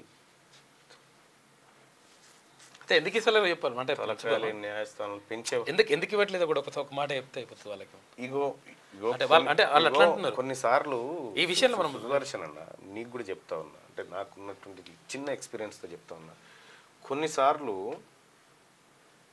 కొంతమందికి అంటే మనం చేయలేనటువంటి వాళ్ళకి మంచి జరుగుతున్నప్పుడు అది చెడైనా నువ్వు కళ్ళు మూసుకొని ఉండాలి. అంటే అది హ్యూమానిటేరియన్ మనం చెప్పేది. అంటే సరే దాంట్లో ఉన్న నేను అందుకోసమే ప్రభుత్వానికి కూడా చెప్తా ఉన్నా, మనం పెట్టుకున్న చట్టాలు కానీ ఇక్కడ నేను వాళ్ళని పిలిచే కంటే ముందే పెంచుకున్న తల్లి ప్రేమన చట్టం నిబంధన ఇందులో ఏది గొప్పది అనేటువంటి మాట అందుకే చెప్తారు. పెంచేవారు లేనప్పుడు కదా ఆర్ఫన్ హోమ్స్ ఇవ్వాల్సింది. హుస్సేన్ గౌడ్ అంటా ఉన్నాడు, ఇప్పుడు వేరే వాళ్ళకైనా ఇచ్చేది అది అసలు వేరే వాళ్ళకైనా ఇచ్చేది అదే మాకే ఇవ్వండి అని చెప్పేసి వాళ్ళు అడుగుతున్నారు. అది మల్లన్న గారు ఈ సమస్య మీ వల్లనే అంటే నేనేం చేసిన బాయ్ సార్ వాళ్ళని 200% పెంపుడు తల్లకు ఇవ్వాలి అన్న పెంచేవారు లేనప్పుడు కదా. ఎస్ పెంచుకున్న తల్లిదండ్రులకే ఇవ్వాలి. పరమేశ్వర్ చెప్తాను శుభోదయం మల్లన్న అంటే పెంపుడు తల్లుల దగ్గరనే పెంచాలి. మీరు అంతేట్టుగానే అన్న సొంత తల్లిదండ్రులే రాలేదు కదా అందుకని పెంపుడు తల్లిదండ్రులకి అప్పగించాలి అని చెప్పి చెప్తా ఉన్నారు చాలామంది. సో పెంపుడు తల్లుల దగ్గరనే పెంచాలి మీరు ఓకే ఆ తల్లులకు న్యాయం జరగాలని చెప్పి 7 నెలల నుంచి నరకయాతన అనుభవిస్తున్నారు వాళ్ళు. చాలా ఘోరాతి పిల్లలు వీళ్ళని చూస్తే మా అమ్మ మా నాన్న అనుకుంటారు. అందులో నేను కొన్ని వీడియోలు చూస్తే నువ్వు లిటరల్ గా కర్రలలో నీళ్లు తిరిగి వాళ్ళని చూస్తూ ఉంటే ఆ పిల్లగాడు అంటుండట నువ్వు రా నిన్ను కొడతా నేను నన్ను వీళ్ళకి ఇచ్చిపోతావా అని అంటుండట. చూడు ఎంత నాకు ఇక్కడ వేసిపోతావా అని చెప్పేసి నేను బయటకు వచ్చిన కొడతా అంటుండట. సో గౌరవ న్యాయస్థానం కూడా ఇటువంటి విషయంలో జోక్యం చేసుకోవాలి. ఇప్పుడు కొంతమంది సూసైడ్ చేసుకొని ఆత్మహత్యలు చేసుకొని చనిపోయారు పిల్లలు దూరమైనారని చెప్పి చనిపోయిన వాళ్ళకు కూడా జీవించే హక్కులు ఉంటాయి. కాబట్టి న్యాయస్థానాలు కూడా సుమోటోగా ఈ కేసును స్వీకరించాలి. అన్న మీరు అనుకుంటే ఇప్పించగలరా 100% వాళ్ళకి ఇప్పించండి అని నేనైతే ప్రయత్నం చేస్తా బాయ్ సాబ్ ప్రయత్నం చేస్తా. సీఎంకి కాల్ చేయమని అంటున్నాను. సీఎం గారిని ఇవాళ కలుస్తా అవసరమైతే అసెంబ్లీలో కలుస్తా. నా కూతుర్ని కూడా వీళ్ళని చాలా మంచిగా చూస్తున్నారు పెంపుడు అన్న మీరు అనుకుంటే ఓకే అన్న యాక్టర్స్ గురించి కాదు ప్రజల గురించి డిస్కషన్ జరగాలి. ఎస్ పెంచిన తల్లికి ఇవ్వాలి. మొత్తం అమ్మాయిలే ఉన్నారు పాపలే ఉన్నారు పాపలే ఉన్నారు 2 పాపలే ఉన్నారు కానీ మొత్తం కేవలం పేదవాళ్ళకు వర్తిస్తాయా అన్న నారపల్లి మెయిన్ రోడ్ లైట్స్ రావడం లేదు మీరు ఆఫీసర్కి చెప్పండి అని చెప్పి చెప్తా ఉన్నారు. పెంపుడు తల్లికి ఇవ్వాలి ప్లస్ పిల్లలకు రక్షణ కూడా ఉండాలని చెప్పి చెప్తా ఉన్నారు. ఆ తల్లులకు పిల్లల్ని ఇప్పించడానికి మీ వంతు ప్రయత్నం చేయండి. తప్పకుండా నా వంతు ప్రయత్నం చేస్తా బైసాబ్. ఎందుకంటే వాళ్ళది ఆర్టిఫిషియల్ ప్రేమ కాదు అది అటాచ్మెంట్ అయిపోయి వాళ్ళ పేగు బంధం కంటే ఎక్కువ అయిపోయింది. 3-4 ఏళ్ల నుంచి పెంచుకొని అట్లా చూసుకొని మా పిల్లలు అని చెప్పేసి అనాథ పిల్లలను అల్లారు ముద్దుగా పెంచుకున్న వాళ్ళ పరిస్థితి ఏంటి? పెంపుడు తల్లులకు ఇవ్వాలా లేకపోతే అనాథాశ్రమంలో ఉంచాలంటే నేనైతే 100% 197% మంది పెంపుడు తల్లులకు ఇవ్వాలని చెప్పి చెప్తా ఉన్నారు. న్యాయస్థానమా ఇంతకంటే ఏముండదు పెద్ద తీర్పు ప్రజా తీర్పు ముంగట పెద్దగా ఏముండదు. ఇంతకంటే న్యాయస్థానాలు కూడా ఆలోచించి తక్షణమే దీనిపైన చర్యలు తీసుకోవాల్సిందిగా రిక్వెస్ట్ చేస్తూ ఉన్నాం. మా చట్టాలు ఈ ప్రజల కోసమే కదా నా చట్టాలు ఇవే మార్చుకుంటే అయిపోతుంది. Right thank you so much మీరు అందులో పాల్గొని మీ అలాగే మార్నింగ్ న్యూస్ చూస్తున్నటువంటి మిత్రులారా ఈ లైక్ బటన్ ని క్లిక్ చేయండి అలాగే షేర్ చేయండి. వాళ్ళ బాధ వాళ్ళ గోస ఎట్లుంటది ఒక్కొక్కరి పేగుబంధం ఎట్లా ఉందనేది ఇండివిజువల్ గా శ్యామ్ సుదర్శన్ మీకు సపరేట్ గా అందిస్తారు. ఒక ప్రేమ ఎట్లా ఉంటది అనేది మీకు తెలియజేస్తారు. రైట్ ఇక వెలుగు దినపత్రికలో ఉన్నటువంటి వార్తలు చూస్తే జాకీర్ హుస్సేన్ ఇక లేరు. కొంతకాలంగా గుండె సమస్యలతో అనారోగ్యం శాన్ ఫ్రాన్సిస్కో ఆసుపత్రిలో కన్నుమూత. జాకీర్ హుస్సేన్ ప్రముఖ తబలా విద్వాంసుడు జాకీర్ హుస్సేన్ కన్నుమూశారు. కొంతకాలంగా గుండె సంబంధిత సమస్యలతో బాధపడుతున్న ఆయన తబలా చప్పుడు చేసేటువంటి జాకీర్ హుస్సేన్ గుండె చప్పుడు ఆగిపోయింది. ఆయన చాలా మంచి కళాకారుడు. రైట్ గా జమిలీపై వెనక్కి బిజినెస్ లిస్ట్ నుంచి బిల్లులు తొలగించిన కేంద్రం వింటర్ సెషన్ లో ప్రవేశపెట్టడం డౌటే. 5 రోజుల్లో ముగియనున్న పార్లమెంట్ సమావేశాలు వివిధ శాఖల పద్దుల ఆమోదంపైనే దృష్టి. సప్లిమెంటరీ బిజినెస్ లిస్టు పెడతామన్న ఎన్డీఏ వర్గాలు. జమిలీ ఎన్నికలకు సంబంధించి బిల్లును లోక్సభలో ప్రవేశపెట్టే విషయంలో కేంద్రం పునరాలోచనలో పడింది. అయితే ఆదివారం విడుదల చేసిన రివైజ్డ్ బిజినెస్ లిస్టులో 1 నేషన్ 1 ఎలక్షన్కు సంబంధించిన 129 రాజ్యాంగ సవరణ కేంద్ర పాలిత ప్రాంతాల సవరణ బిల్లును తొలగించింది. అయితే శుక్రవారం రిలీజ్ చేసిన బిజినెస్ లిస్టులో మాత్రం ఈ 2 బిల్లులు ఉన్నాయి. వీటిని కేంద్ర మంత్రి అర్జున్ రామ్ మేఘ్వాల్ సోమవారం లోక్సభలో ప్రవేశపెడతారని ఇప్పటికే పలువురు కేంద్ర మంత్రులు ప్రకటించారు. ఈ మేరకు సోమ మంగళవారాలు సభ్యులందరూ తప్పనిసరిగా సభకు హాజరు కావాలని బీజేపీ హైకమాండ్ విప్ కూడా జారీ చేసింది. కానీ ఆదివారం నాటికి బిల్లులు ప్రవేశపెట్టే అంశంపై కేంద్రం వెనక్కి తగ్గింది. జమిలీ ఎన్నికలకు సంబంధించిన బిల్లును ప్రవేశపెట్టే విషయంలో కేంద్రం ఆచితూచి అడుగులు వేస్తుంది. రైట్, ఇక విషమంగానే శ్రీతేజ్ ఆరోగ్యం. సంధ్యా థియేటర్ వద్ద తొక్కిసలాట్లో గాయపడిన శ్రీతేజ్ ఆరోగ్య పరిస్థితి ఇంకా విషమంగానే ఉంది. ఆదివారం రాష్ట్ర మహిళా commission chairperson Nerella Sharada Bandru Shobharani KIMS hospital వెళ్లి బాలుడి ఫ్యామిలీని పరామర్శించాడంటూ ఒక్క హీరో వచ్చి చూడకపోయినా పెద్ద పెద్ద దార్కార్లు భుజకీర్తులు పెట్టుకొని తిరిగే మీ సినిమాల కోసం చచ్చిపోయారు కదా, ఈ సినిమాల కోసం ఒక్కడొచ్చి అట్లా తగ్గి చూసిపోయినోడు లేడేమే. అల్లు అరవింద్ ఇంటికి పోయి అల్లు అర్జున్ ఇంటికి పోయి ఎట్లున్నో బాగున్నాయో, ఏమైనా గాయాలు అయిపోయినాయా, పొడుగు ఏమైనా తగ్గినవా, ఎట్లేమైనా పెరిగినా గిదానా గీడికి పోయి చూసిరా పోరి, మీ సినిమాల కారణంగానే చచ్చిపోయారు. రైతు భరోసాకు లిమిట్ 7 లేదా 10 ఎకరాలు ప్రభుత్వానికి కేబినెట్ సబ్ కమిటీ సిఫార్సు. ప్రజాప్రతినిధులు, ఐఏఎస్ ఆఫీసర్లు, ఐపీఎస్ గ్రూప్ 1 ఆఫీసర్లకు వద్దు. గతంలో మాదిరి రాళ్లు, రప్పలు, చెట్లు, పుట్టలు రోడ్లకు ఇవ్వద్దు, కేవలం సాగు భూములకే ఇవ్వాలని సూచన. సబ్ కమిటీ సిఫార్సులపై అసెంబ్లీలో చర్చించనున్న ప్రభుత్వం అంటూ ఒక వార్త. ఇక్కడ మనం ప్రభుత్వం తీసుకోవాల్సింది ఏంటంటే, పంట సాగు చేసినవి ఉన్నాయి కదా అవి, ప్లస్ ఆరుతడి పంటలు, శిలకలు ఉంటాయి కదా, వీటికి వాటి జాబితా అయితే ప్రభుత్వం దగ్గర ఉంటుంది కదా, అవిటికి ఏంటి చాలు, అవిటికి ఇస్తే సగం ఖర్చు మిగులుతుంది అంతే. ఈ 6 ఎకరాల 7 ఎకరాల పక్కకు పెడితే దుబారా ఎక్కువ అయిపోయింది. అందులో రైతు భరోసాకు తప్పనిసరిగా లిమిట్ పెట్టాలని ప్రభుత్వానికి కేబినెట్ సబ్ కమిటీ సిఫార్సు చేసింది. గతంలో మాదిరి దుబారా జరగకుండా పక్కా నిబంధనలతో పథకాన్ని అమలు చేయాలని సూచించింది. రైతు భరోసాపై డిప్యూటీ సీఎం భట్టి విక్రమార్క అధ్యక్షతన ఏర్పాటైన కేబినెట్ సబ్ కమిటీ ప్రభుత్వానికి నివేదిక అందజేసింది. అందులో పలు కీలక సిఫార్సులు చేసినట్టు తెలిసింది. రైతు భరోసాకు సీలింగ్ పెట్టాలని ప్రభుత్వానికి సబ్ కమిటీ సూచించింది. రైతు భరోసా అమలుపై అభిప్రాయ సేకరణ చట్టం చేపట్టాం. ఎన్ని ఎకరాలు ఉంటే అంతకు పెట్టుబడి సాయం అక్కర్లేదని పరిమితి పెట్టాలని సూచనలు వచ్చాయి. ఎక్కువ శాతం మంది రైతులు 7-7.5 ఎకరాల వరకు లిమిట్ పెట్టాలన్నారు. కొంతమంది 10 ఎకరాల వరకు, ఇంకొంతమంది 5 ఎకరాల వరకే ఇవ్వాలన్నారు అని తెలిపింది. రాష్ట్రంలోని భూ కమాతాలను పరిశీలిస్తే 5 ఎకరాల వరకు ఉన్న చిన్న సన్నకారు రైతులు 90% మంది ఉన్నారు. అలాగే ప్రజాప్రతినిధులు, ఎమ్మెల్యేలు, ఎమ్మెల్సీలు, ఎంపీలు, ఐఏఎస్, ఐపీఎస్లతో పాటు గ్రూప్ 1 ఆఫీసర్లకు రైతు భరోసా ఇవ్వాల్సిన అవసరం లేదని. ఎందుకు ఇవ్వాలి మరి? మా అందరికి ఎందుకు ఇవ్వాలి? లక్షల జీతాలు వస్తుంటే అసెంబ్లీలో చర్చించి నిర్ణయం. ఇక కేబినెట్ సబ్ కమిటీ సిఫారసులపై అసెంబ్లీలో చర్చించాలని ప్రభుత్వం నిర్ణయించింది. సబ్ కమిటీ సూచనల మేరకు ఎన్ని ఎకరాల వరకు రైతు భరోసా ఇవ్వాలి, ఎవరెవరికి ఇవ్వాలి అనే దానిపై ప్రతిపక్షాల సలహాలు, సూచనలు తీసుకోనుంది. ఆ తర్వాతే రైతు భరోసా విధి విధానాలు ఖరారు చేయనున్నట్లు తెలుస్తున్నది. అయితే కాగా సంక్రాంతి తర్వాత రైతు భరోసా జమ చేస్తామని ఇప్పటికే సీఎం రేవంత్ రెడ్డి ప్రకటించారు. సంక్రాంతిని సాగదీస్తున్నారు. ఇగం పెరిగింది. ఆదిలాబాద్ జిల్లా అర్లీ టీలో 6.3 డిగ్రీలు, 13 జిల్లాలో 10 డిగ్రీల కన్నా తక్కువ టెంపరేచర్లు నమోదు. గజగజలాడుతున్న ఉత్తర తెలంగాణ రాష్ట్రమంతటా ఇగం పట్టింది. జిల్లాలు చలితో వణికిపోతున్నాయి. ఉత్తర తెలంగాణ జిల్లాలో పరిస్థితి మరింత తీవ్రంగా ఉంది. కనిష్ట ఉష్ణోగ్రతలు 6-7 డిగ్రీలకు పడిపోయాయి. ఇటు దక్షిణాది జిల్లాలోనూ క్రమక్రమంగా చలి ఎక్కువ అవుతున్నది. శనివారం రాత్రి రాష్ట్రంలో ఉష్ణోగ్రతలు 13 జిల్లాలో 10 డిగ్రీల లోపే నమోదు కావడం చలి తీవ్రత ఎంత పెరిగిందో స్పష్టం చేస్తున్నది. మరో 16 జిల్లాలో 10 నుంచి 12 డిగ్రీల మధ్య ఉష్ణోగ్రతలు నమోదు కాగా మిగతా 4 జిల్లాలోనూ 15 లోపే రికార్డు అవ్వడం గమనార్హం. ఏజెన్సీలు గజగజ. ఆదిలాబాద్, కుమ్రంభీం, ఆసిఫాబాద్ ఏజెన్సీలు చలి గజగజలాడుతున్నాయి. ఆదిలాబాద్ జిల్లా భీంపూర్ మండలం అర్లీ గ్రామంలో అత్యల్పంగా 6.3 డిగ్రీల కనిష్ట ఉష్ణోగ్రత నమోదైంది.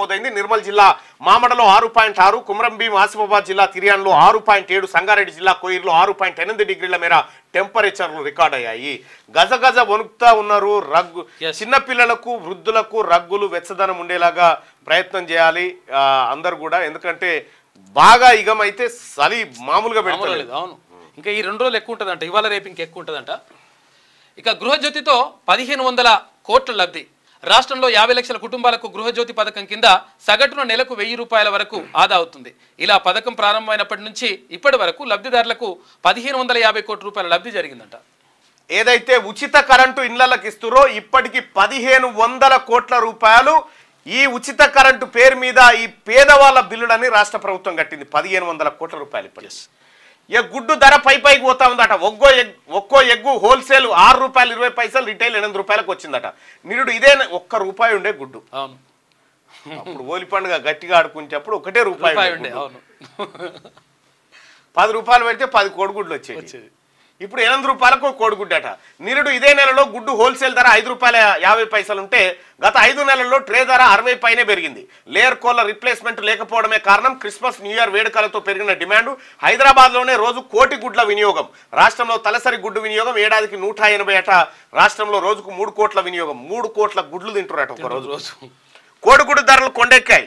బహిరంగ మార్కెట్లో గత కొన్ని రోజులుగా ఎక్స్ రేట్ క్రమంగా పెరుగుతున్నది. ఇదే సమయంలో చికెన్ ధరలు తగ్గుతూ వస్తున్నాయి. నిన్న మొన్నటి గుడ్డు పెరుగుతుంది దాని అమ్మ ధర తగ్గుతుంది. దానికి సూదులు ఇచ్చి పెంచుతున్నారు మరి 15 నిన్న మొన్నటి వరకు కార్తీక మాసం ఎఫెక్ట్ కారణంగా మాంసాహారానికి చాలా మంది దూరంగా ఉన్నారు. దీంతో చికెన్ ధర దిగొచ్చింది. అయితే కోడిగుడ్డు ధర మాత్రం పెరిగింది. ఒక్కో ఎగ్గు ధర హోల్సేల్ గా నేను గుడ్డు తింటా కానీ నీసు తినా అంటారు. రకరకాలు ఉంటాయి. అవును, నేను వెజిటేరియన్ గానీ ఎగ్గు తింటా అంటారు. ఇంకా అందులో ఒక ఆయన నేను ఎగ్గు తింటా కానీ ఎగ్గులో ఓన్లీ పచ్చది తినను, ఓన్లీ వైట్ తింటా అంటారు. ఇంకొక ఆయన నేను ఖాళీ షోర్వా తింటా, ముక్కలు తినను. ఇంకొక ఆయన చేపలు మాత్రమే తింటా. ఇక అదేం తినుడు అదేం కాదు. తెలుగు రాష్ట్రాల్లో రోజుకు 6 కోట్ల కోడిగుడ్లు ఉత్పత్తి కాగా ఈ సీజన్లో లేయర్ కోళ్లను రీప్లేస్మెంట్ చేయకపోవడంతో ప్రొడక్షన్ కొంత తగ్గింది. మరోవైపు అంతే స్థాయిలో వినియోగం ఉండడంతో కోడిగుడ్ల డిమాండ్ పెరిగింది. అయితే చలికాలంలో ఎగ్స్ ధరలు పెరగడం సాధారణమేనని కొందరు వ్యాపారులు చెప్తున్నారు. కానీ గత కొన్నేళ్లుగా ఇంత పెద్ద ఎత్తున పెరగలేదని మార్కెట్ వర్గాలు అంటున్నాయి. మరో వారం 10 రోజుల్లో మరింత పెరిగే అవకాశం ఉందని చెప్తున్నారు. కోడిగుడ్ల ధరలు పెరుగుతాయట. 5 నెలల్లో భారీగా పెరిగినాయట. గత 5 నెలల్లో డజన్ గుడ్ల ధర 16 వరకు పెరిగింది. గతంలో 30 గుడ్లు ఉంటే ఒక ట్రే ధర 150 వరకు ఉంటే నేడు అది హోల్సేల్ గానే 210కి పైగా ధరలు పలుకుతున్నాయి. రీటైల్ గా ఒక ట్రే 225కు అమ్ముతున్నారు. గత ఆగస్టు నెలలో కోడిగుడ్డు ధర హోల్సేల్లో ₹4.95 ఉంటే రీటైల్లో ₹5.70 ఉండగా సెప్టెంబర్ నెల వరకు వచ్చేసరికి హోల్సేల్ ₹5.25, రీటైల్ ₹6.24 అయింది. ఇప్పుడు ₹8 అయింది. రీటైల్లో ఇది ₹7.50 అయింది. హోల్సేల్ ఏదిగా ₹8 వరకు ధర వలుకుతా ఉంది. ఇప్పుడు కోడిగుడ్డే ₹8 అయిందట. అంతే, దాని అమ్మ తినేదే నయమని అంతే.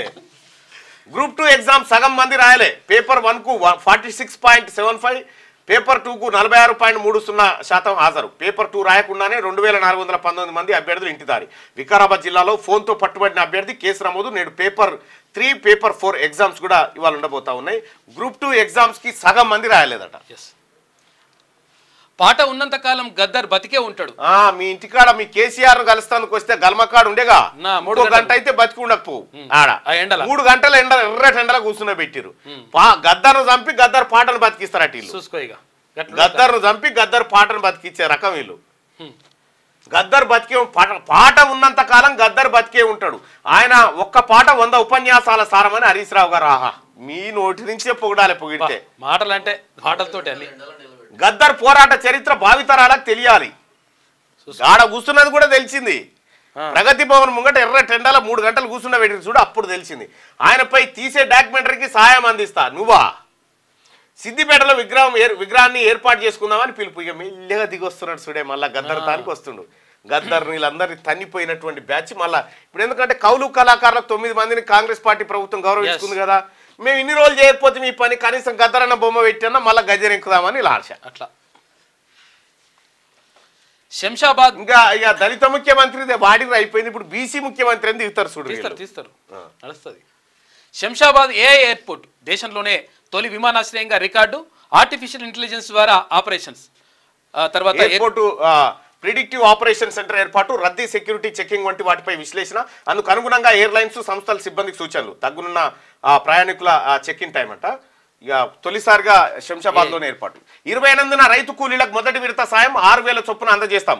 డిప్యూటీ సీఎం బట్టి సంక్రాంతికి రైతు భరోసా ఇవ్వబోతా ఉంది.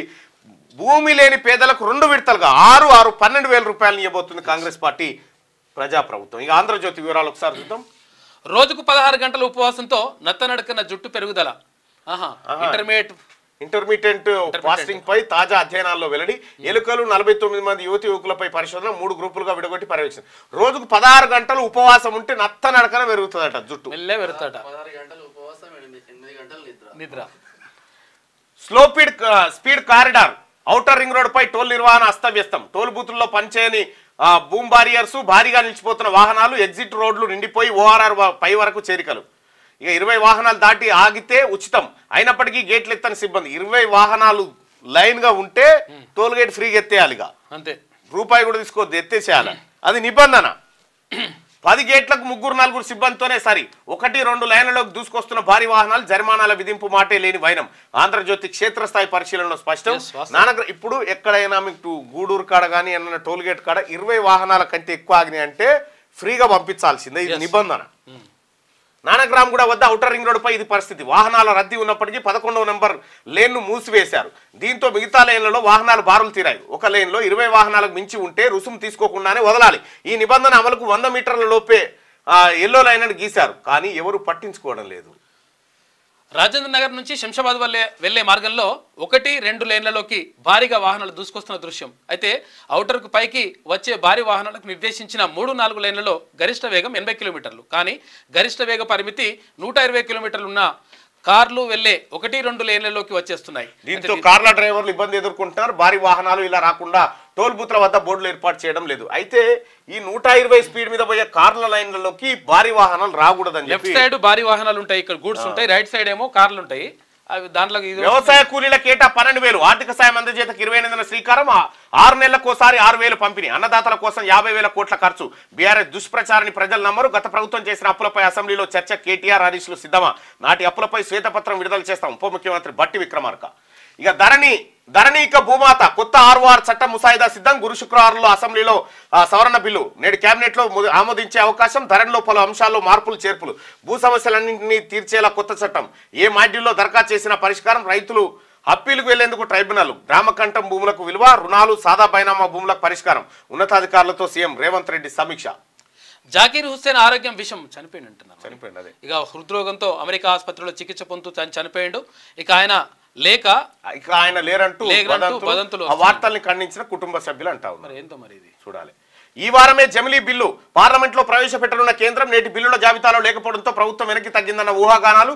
పునరాలోచన లేదన్న బీజేపీ వర్గాలు. పార్టీల మద్దతు కూడగట్టేందుకు యత్నాలు. ఎన్నికలు ఎప్పుడనే దానిపై అస్పష్టత ఉందట. అయితే జమిలీ బిల్లు వాపసు పోయిందనేమో వెలుగులో ఉంటే, వాపసు పోలేదు, ఈ వారమే పెడతా ఉన్నామని చెప్పి ఆంధ్రజ్యోతి.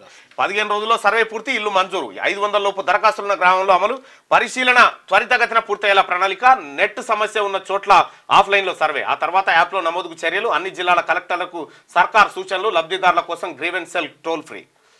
ఆదిలాబాద్ @ 4.7 డిగ్రీల సెల్సియస్ నమోదైందంటే రాష్ట్రంలో అత్యంత కనిష్ట ఉష్ణోగ్రత నమోదు. ఇక ఆదిలాబాద్ జిల్లా భీమాపూర్లో 4.3 డిగ్రీలు, పటాన్ చెరువులో 8.8 డిగ్రీలు, మరో 2 చోట్ల. అయితే తెలంగాణ అంతటా వణుకు పుట్టిస్తున్న చలి. తప్పు నాదే, క్షమించండి. సారీ చెప్పడం తప్ప మాట్లాడలేని స్థితిలో ఉన్న జర్నలిస్ట్ రంజిత్తో మంచు మోహన్ బాబు విష్ణుతో కలిసి ఆసుపత్రికి వెళ్లి పరామర్శ. కుటుంబానికి అండగా ఉంటారని హామీ. జర్నలిస్టు త్వరగా కోలుకోవాలని ఆకాంక్ష. ఆ ఆవేశం ఆపుకుంటూ అయిపోయాయి. మెగా బ్రదర్స్ ఇంటికి అల్లు అర్జున్. అల్లుడు ఎలా ఉన్నావని అడిగిన చిరు. సతీ సమేతంగా చిరంజీవి వద్దకు అర్జున్. అనంతరం నాగబాబు నివాసానికి కూడా. చిరంజీవి గారు, మీరు పెద్ద మనిషి కాబట్టి మీరు వచ్చి ఆ బాబును పరామర్శిస్తే కొంత మంచి జరుగుతుంది. మీరు ఈయన మీ ఇంటికి వచ్చింది కదా, ఈయనకేం కాలే, ఈయన మంచిగానే ఉండు, దుఃఖ ఈయనకేమైంది, కానీ మీరు పోయి ఆ బాబును పరామర్శించండి. ఏపీ నుంచి సన్నాల అక్రమ రవాణా. 500 బోనస్ ఇస్తుండటంతో తరలింపు. కృష్ణా గుంటూరులో కొనుగోలు.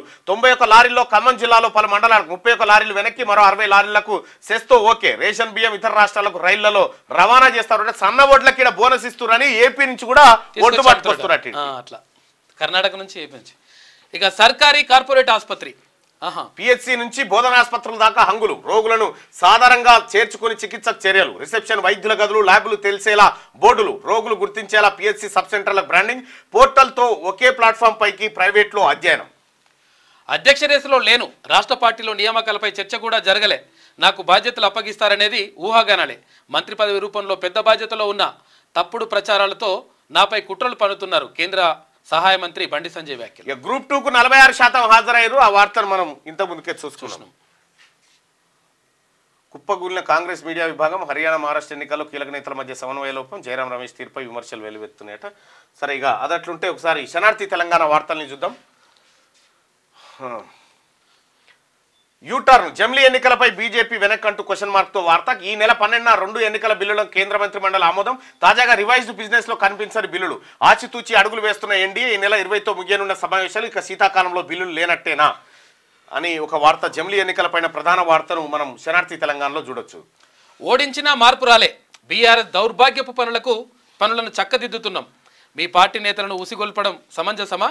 ప్రతిపక్ష నేతగా అసెంబ్లీకి రావాలి. కేసీఆర్ కు మహేష్ కుమార్ గౌడ్ లేఖ రాసినట్టు. రైట్ గా ఆయన వస్తాడా? ప్రేమలేఖలకు వస్తాడా మహేష్ అన్న? మనం పోయి గుంజుకొచ్చుకోవాలి. కాదు, ఆయన పోయి అది కూడా ఇచ్చొచ్చే, కార్డు ఇచ్చొచ్చే. ఏమి ఇచ్చినా రాడు మంత్రిగా. Assembly restart. నేటి నుంచి సమావేశాలు. ఎన్ని రోజులు నిర్వహించాలనే దానిపై బీఎస్సీలో నిర్ణయం. రైతు భరోసాపై చర్చించే ఛాన్సు. ప్రతిపక్షాలు కాంగ్రెస్ మధ్య మాటల యుద్ధమే. ఇక రైతు వ్యవసాయం మానేస్తే అన్నం దొరకదు. వికారాబాద్ అంటేనే పప్పు దినుసులు. పేదలు సన్న బియ్యం తినాలనే సన్న వడ్లకు బోనస్ ఇస్తున్నాం. పామాయిల్ సాగు పెంచాలి. నీటి వనరుల కోసం చెక్ డ్యాంలు నిర్మిస్తాం. డ్రోన్లను సబ్సిడీలో అందిస్తాం. పంచాయతీరాజ్ శాఖ మంత్రి సీతక్క. భూమి లేని రైతు కూలీలకు గుడ్ న్యూస్. ఏడాదికి 12,000 రూపాయలు ఈ నెల 28 నుంచి ప్రారంభం. డిప్యూటీ సీఎం భట్టి విక్రమార్క చెప్పిండు. ఇక గ్రూప్ 2 పరీక్షల ప్రారంభం. నిమిష నిబంధనతో పలువురు వెనక్కి. అధికార నిర్లక్ష్యంతో పరీక్ష రాయలేకపోయిన బాలింత మహిళ, కన్నీళ్లతో వెనుదిరిగిన అభ్యర్థులు 2-3 నెలల్లో ఫలితాలని చెప్పి టీజీపీఎస్సీ చైర్మన్ బుర్రా వెంకటేశ్వర గౌడ్. ఇక కేసీఆర్ తొలిసారి త్వరలో అమెరికా వెళ్తున్న కాక హిమాంశు కోసం అగ్రరాజ్యానికి 3 నెలలు అక్కడనేనట. పర్యటన వీసా ఏర్పాట్లు పూర్తి, ప్రజల సమస్యలు పట్టవా, ప్రతిపక్ష నేత హోదా ఎందుకు కేసీఆర్ను ప్రశ్నిస్తున్న ప్రజలంటూ. కేసీఆర్ తొలిసారి అమెరికా పోతున్నాడు. అమెరికా కాదు, ప్రభాకర్ రావు దొరికితే కాకనే అలా ఫోన్ ట్యాపింగ్ కేసులో చిచ్చనే ఉన్నాడు అన్నట్టు. ప్రభాకర్ రావు నేను ఆన్నే ఉంటా అంటుండగా ఈయన కూడా అంటే అందులో ఆ పార్టీ సుప్రీం అని రాసిర్రు. అందులో ఈయననే సుప్రీం కన్ఫెషన్ స్టేట్మెంట్ లో సుప్రీమే ఇప్పుడు అమెరికాకి వెళ్ళే సుప్రీం హోలు కథ. ఈ మనిషి కాదు అసలు కథ. కేబీఆర్ పార్క్ రోడ్డు విస్తరణ. బాలకృష్ణ జానారెడ్డి ఇండ్లకు మార్కింగ్ చేసిరట. జాబితాలో 86 మంది ప్రముఖులు ఇండ్లను కూల్చేస్తారా.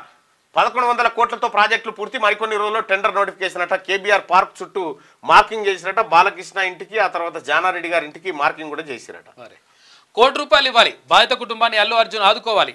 బాలుడి సోదరుడి చదువు ఖర్చు భరించాలి. పరామర్శకు రాని సినీ ప్రముఖులు నేతలు లేకపోవడం బాధాకరం. పోలీసులపైన చర్యలు తీసుకోవాలి. ఎంఆర్పీఎస్ అధ్యక్షుడు మందకృష్ణ మాదిగ కిమ్స్ ఆసుపత్రిలో శ్రీతేజకు పరామర్శ. కొత్తగూడెం అడవుల్లో పెదపులు తిరుగుతూ ఉందట.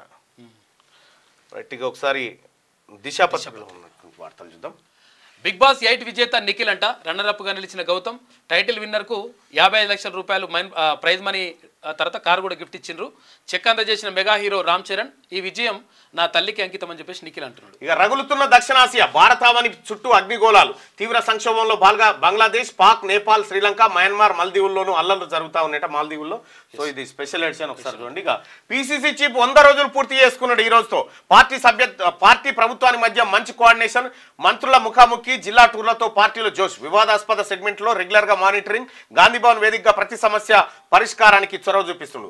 ఇక కొత్త పాత నేతలతో సమన్వయంలో మహేష్ కుమార్ గౌడ్ సక్సెస్ అయినట. ఇక ఓడించినా బుద్ధి మారలే. ప్రభుత్వంపై అసత్య ప్రచారాలు సరికాదు. మీ పార్టీ నేతలను ఉసిగొల్పడం సమంజసమా. బీఆర్ఎస్ అధినేత కేసీఆర్ కు మహేష్ కుమార్ గౌడ్ లేఖ. ఎవరికి వారే కమలం తీరే. బీజేపీలో ఒక్కొక్కరిది ఒక్కో దారి. ఉన్న 8 మంది ఎంపీ ఎమ్మెల్యేల్లో ఐక్యత కరువు. ఇక ప్రతిపక్ష పాత్ర పోషించడంలో పూర్తిగా విఫలం. ఏ పార్టీ ప్రత్యర్థో తేల్చుకోలేక కన్ఫ్యూజన్. బీఆర్ఎస్ తో పొత్తు ప్రచారం నిలిచిన చేరికలు. నాయకుల విభేదాలపై మోడీ సైతం సీరియస్ అయింది. కిషన్ రెడ్డి, బండి సంజయ్, ఈటల మాత్రమే ఫైర్, మిగతా వాళ్ళు సైలెంట్గా ఉన్నారట. గ్రూప్ 2కు సగం మందే హాజరైంటారంటూ ఒక వార్త ఉంటే, ఇక ఆర్ఓఆర్ చట్టానికి సీఎం గ్రీన్ సిగ్నల్ ఇచ్చిందంటూ ఆమోదం తెలిపిన ముఖ్యమంత్రి అంటూ ఇంకొక వార్తను చూస్తా ఉన్నాం. ఇవాళ కేబినెట్ ఆమోదం తెలిపే అవకాశం ఉంది. 1-2 రోజుల్లో అసెంబ్లీలో ఈ బిల్లు పైన చర్చ జరిగే అవకాశం ఉంది. భార్యను అడవిలో వదిలి వెళ్లిన భర్త. బెంగళూరులో పరిచయం, పెళ్లి, మనస్పర్ధలు రావడంతో హైదరాబాద్ కు పెయిన్ కిల్లర్స్ తీసుకున్న భార్య. ములుగు మండలం వంటిమామిడి అడవిలో వదిలి వెళ్లిన భర్త. నడవానికి సిగ్గానే ఉండాలి. ఏం మనిషినవరా నాయన. నిరుపేదలకు ఏడాదికి 12,000 రూపాయలు ఈ నెల 28 నుంచి అమల్లోకి వస్తుంది. బీఆర్ఎస్ పాలనలో అడ్డగోలుగా అప్పులు. 7 లక్షల కోట్ల రుణాలు తీసుకున్న గత ప్రభుత్వం. వాళ్ళు చేసిన అప్పులకు మేము వడ్డీలు కడుతున్నామని చెప్పేసి డిప్యూటీ సీఎం అంటున్నారు. నేటి నుంచి అసెంబ్లీ, శాసన మండలి సైతం పునఃప్రారంభం కానున్న సమావేశాలు. Young India physical education and sports university bill, Telangana university act bill ప్రవేశపెట్టనున్న ప్రభుత్వం. ఇవాళ కేబినెట్ భేటీ, అసెంబ్లీ కమిటీ హాల్లో సమావేశం ఉండబోతోంది. ఇక విద్యార్థుల కోడింగ్ 6వ తరగతి నుంచి ఇంటర్ వరకు నైపుణ్యం పెంపు దిశగా ప్రభుత్వం చర్యలు. ప్రారంభించిన ఎస్సీ గురుకుల సొసైటీ. ఒక్కో పాఠశాల నుంచి 5 ఎంపిక. 29,250 మంది విద్యార్థులకు దశల వారీగా శిక్షణ ఇవ్వబోతా ఉన్నారు. ఇవాళ రేపు మరింత చలి ఉంటుందంటే సాధారణం కంటే కనిష్ట స్థాయికి ఉష్ణోగ్రతలు ఉన్నాయి. పలు చోట్ల పొగమంచు కురిసే ఛాన్స్ ఉంది. హైదరాబాద్ వాతావరణ శాఖ వెల్లడి. దేశవ్యాప్తంగా పెరిగిన చలి. ఇక అమ్మ ఊరికి వెళ్ళింది ఇక రాదు.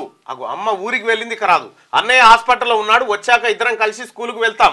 కన్నీళ్లు తెప్పిస్తున్న రేవతి కూతురు షార్మిక మాటలు. సంధ్యా థియేటర్ తొక్కిసలాట ఘటనలో తల్లిని కోల్పోయిన చిన్నారి. ఆసుపత్రిలో సోదరుడు శ్రీతేజ్ జీవన్మరణ పోరాటం చేస్తాడు. సిగ్గుండాలే సినిమా వాళ్ళకి. ఏమన్నా శరం, ఏమన్నా ఈ బిడ్డ ఊహదు ఏది, ఇంకా లోక జ్ఞానం తెలియనటువంటి బిడ్డ అమ్మ ఊరికి వెళ్ళిందని చెప్తా ఉన్నారు. చెప్పురి, మీరు వచ్చి సమాధానం చెప్పురి. ఆ బిడ్డకు సమాధానం చెప్పురి. ఏ శకాలంతా మీ పిల్లలైతే ఇట్లా ఉంటారా? ఒకవేళ మీ పిల్లలకే ఈ పరిస్థితి వస్తే అదే తొక్కిసలాటలో అల్లు అర్జున్ గారిని తొక్కి చంపిరు అనుకో మాట, మన పరిస్థితి ఎట్లా ఉంటుండే? ప్రజలు మీ రియాక్షన్ ఎట్లుంటుండే? అప్పుడు ప్రభుత్వాన్ని బదనాం చేయకపోదురు. బ్లాక్ చైన్ ఉన్న చీకటి పనులే. టెరాసిస్ నుంచి ఎన్ఐసికి ధరణి బదలాయింపు. గతంలో లాగిన్ మొదలు డిజిటల్ సైన్ వరకు రికార్డు. డాటా ట్రాన్స్ఫర్తో పాటు ట్రాన్సాక్షన్ హిస్టరీ సైతం బదలాయించాలని డిమాండ్. బ్లాక్ చైన్ టెక్నాలజీ అక్రమార్కుల గుట్టురట్టు. ఫోరెన్సిక్ ఆడిటింగ్ చేయడానికి ఇదే కీలకమట. ఇక రాహుల్ జీ ఇదేనా మీ వ్యూహం? సీఎం రేవంత్ పారిశ్రామికవేత్తలను బెదిరిస్తున్నారట. మీకు వస్తే ఆ బ్లాక్ మెయిల్ రాజకీయాలన్నీ, మీ ఆస్తులు పెరిగినే బ్లాక్ మెయిలింగ్ తోటి. లండన్ ఉంటే 50 ఎకరాలు 5 ఎకరాలు 50 ఎకరాలు రాసిస్తా బాబత్ బ్యాచ్. మీ ఒక ఆయన లండన్ కాదు అమెరికా ఆయన ఇక్కడ నేను అనాథాశ్రమం పెడతా, పేద పిల్లలకు ఉచిత కార్పొరేట్ లెవెల్ ఉచితంగా అందిస్తా అంటే 5 ఎకరాలు ఇవ్వనంటే 50 ఎకరాలు ఇస్తాం, 45 ఎకరాలు మళ్ళీ మా పేరు మీద చేయాలంటే వాడు దండం పెట్టి వెళ్ళిపోయి. ఈ బ్యాచ్ చెప్తాడు ఈయన. తెలంగాణకు ఎల్డీసీ ఎక్సలెన్స్ అవార్డు ఇండోర్లో అందుకున్న ట్రాన్స్కో సీఎండి, డిప్యూటీ సీఎం అధికారులు అభినందనలు. 6 ప్రాణాలు కాపాడిన బ్రెయిన్ డెడ్ పేషెంట్ అంట. రాజస్థాన్లో చరిత్రాత్మక శస్త్రచికిత్స. జలావర్ నుంచి జైపూర్ తర్వాత జోధ్పూర్కు విమానంలో ఆర్గాన్స్ పంపించారట. వైద్య సేవల క్వాలిటీపై సర్కార్ ఫోకస్. కార్పొరేట్ స్టైల్లో ప్రభుత్వ ఆసుపత్రిలో సిస్టమ్. పేషెంట్లో భరోసా పెంచేందుకు ప్రయత్నం. టెస్టింగ్ నుంచి ట్రీట్మెంట్ వరకు మార్పులు. డ్రగ్స్ డిస్ట్రిబ్యూషన్లో చేంజ్.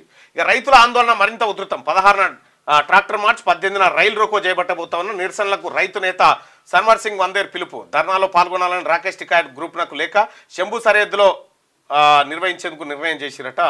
ఇది దిశ పత్రికలో ఉన్నటువంటి ప్రధాన వార్తలు. ఒకసారి బీసీల ఏకైక ప్రింట్ మీడియా పత్రిక బీసీలకు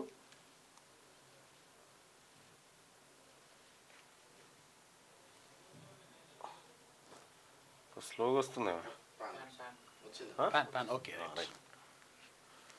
తెలంగాణను 10 ఏళ్లు దోచుకున్నారు. కాంగ్రెస్ ప్రభుత్వంపై తప్పుడు ప్రచారం చేస్తే సాయించాం. బీఆర్ఎస్ నేతలకు సవాల్. చర్చకు సిద్ధమా? డిప్యూటీ సీఎం బట్టి విక్రమార్క. 10 ఏళ్లు అప్పనంగా దోచుకున్నారు. మహారాష్ట్ర కేబినెట్ విస్తరణ, 39 మంది ప్రమాణం. మహారాష్ట్ర ప్రభుత్వం ఏర్పాటైన 10 రోజుల తర్వాత పూర్తిస్థాయి మంత్రివర్గం. 3 పార్టీలకు చెందిన పలువురు నేతలు మంత్రులుగా ప్రమాణ స్వీకారం చేసిరట. భారత్లో అక్రమ చొరబాట్లు కేంద్రానిదే బాధ్యత. ఢిల్లీ సీఎం అతిశి. ఇక భారత్లోకి అక్రమంగానే ప్రవేశిస్తున్న రోహింగ్యాల పునరావాసాలపై ఢిల్లీ ముఖ్యమంత్రి అతిశి ఆందోళన వ్యక్తం చేసిండ్రు. ఆ అంశంపై కేంద్ర మంత్రి అమిత్ షాకు లేఖ రాసిండ్రు. రైట్. ఇక ఆయుధాల సరఫరా మార్గం మూసుకుపోయింది. సిరియాను తిరుగుబాటుదారులకు సంబంధించినటువంటి వార్తను ఇక్కడ చూస్తా ఉన్నాం. జమిలీ ఎన్నికల బిల్లుపై కేంద్రం పునరాలోచన. ఇక సోమవారం లోక్సభ బిజినెస్ అజెండాలో కనిపించని బిల్లులు. అయితే ఇక మోడీ సర్కారు ఊహించని నిర్ణయం. ప్రస్తుత సమావేశాలకు మరో 4 రోజులే సమయం ఉంది. ఇక పలు అభివృద్ధి పనులకు సీతక్క శ్రీకారం. పరిగి మార్కెట్ కమిటీ ప్రమాణ స్వీకారానికి సీతక్క హాజరు. 6 గ్యారంటీలు ఖచ్చితంగా అమలు చేస్తాం. విపక్షాల ఆరోపణలు పట్టించుకోవడం అవసరం లేదు. అన్నదాత కష్టాలను తీర్చే ప్రభుత్వం మాది. ఇక ప్లాస్టిక్ రహితంగా కుంభమేళా. పవిత్ర నదుల్లో ఎన్నో ఏళ్లుగా కుంభమేళా జరుగుతుంది. జనవరి 13 నుంచి ఫిబ్రవరి 26 వరకు ప్రయాగ్రాజ్లో మహాకుంభమేళా. కుంభమేళాలో పెద్ద ఎత్తున హిందువులు పుణ్యస్నానాలు. కేంద్ర మంత్రి కిషన్ రెడ్డి. ఇక ఆఖరి జాబితా విడుదల చేసిన ఆపు తర్వాత కాంగ్రెస్ కంచుకోటలో కేజ్రీవాల్ పోటీ. ఆయన ప్రత్యర్థిగా షీలా దీక్షిత్ కుమారుడు సందీప్ దీక్షిత్ ఉంటాడంట. రైట్. ఇక జమిలీ ఎన్నికలు కొత్త ఏమీ కాదు. జమిలీ ఎన్నికలపై హోంమంత్రి అమిత్ షా స్పందన. దేశంలో 3 సార్లు జమిలీ ఎన్నికలు నిర్వహించాం. 1952లో అన్ని ఎలక్షన్స్ ఒకేసారి జరిగాయని గుర్తు చేశారు. 1 నేషన్ 1 ఎలక్షన్ విధానంపై ప్రతిపక్షాలు చేస్తున్న ఆరోపణలు అసంబద్ధమైనని షా పేర్కొన్నారు. ఇక జానా బాలకృష్ణకు బల్దియా షాక్ ఇచ్చిందట. వీళ్ళిద్దరి ఇండ్లకు మార్కింగ్ చేసిందట కూలగొట్టాలని. అమెరికాలో కఠిన ఇమ్మిగ్రేషన్ విధానాలు. ట్రంప్ ప్రయాణానికి ముందే అమల్లోకి. 208 దేశాలకు చెందిన అక్రమ వలసదారులకు డిపోర్టేషన్ ముప్పు. అక్రమంగా వలసదారుల సంఖ్య 14.45 లక్షలు. అందులో 17,940 మంది భారతీయులు. వీరిలో గుజరాత్, పంజాబ్, ఆంధ్రప్రదేశ్ రాష్ట్రాల నుంచి చెందిన వారు అధికంగా ఉన్నారట. ఫేక్ డాక్యుమెంట్స్ తోటి పోయారట. అంతా ఇంతే. బీఆర్ఎస్ తిరోగమనం దిశగా తెలంగాణ. కేటీఆర్ మన పార్టీ పేరులో తెలంగాణ పేరు తీసేశాక మనకు అదే జరుగుతుంది కదా అని చెప్పి బీఆర్ఎస్ పార్టీ నాయకులు అంటా ఉన్నారు.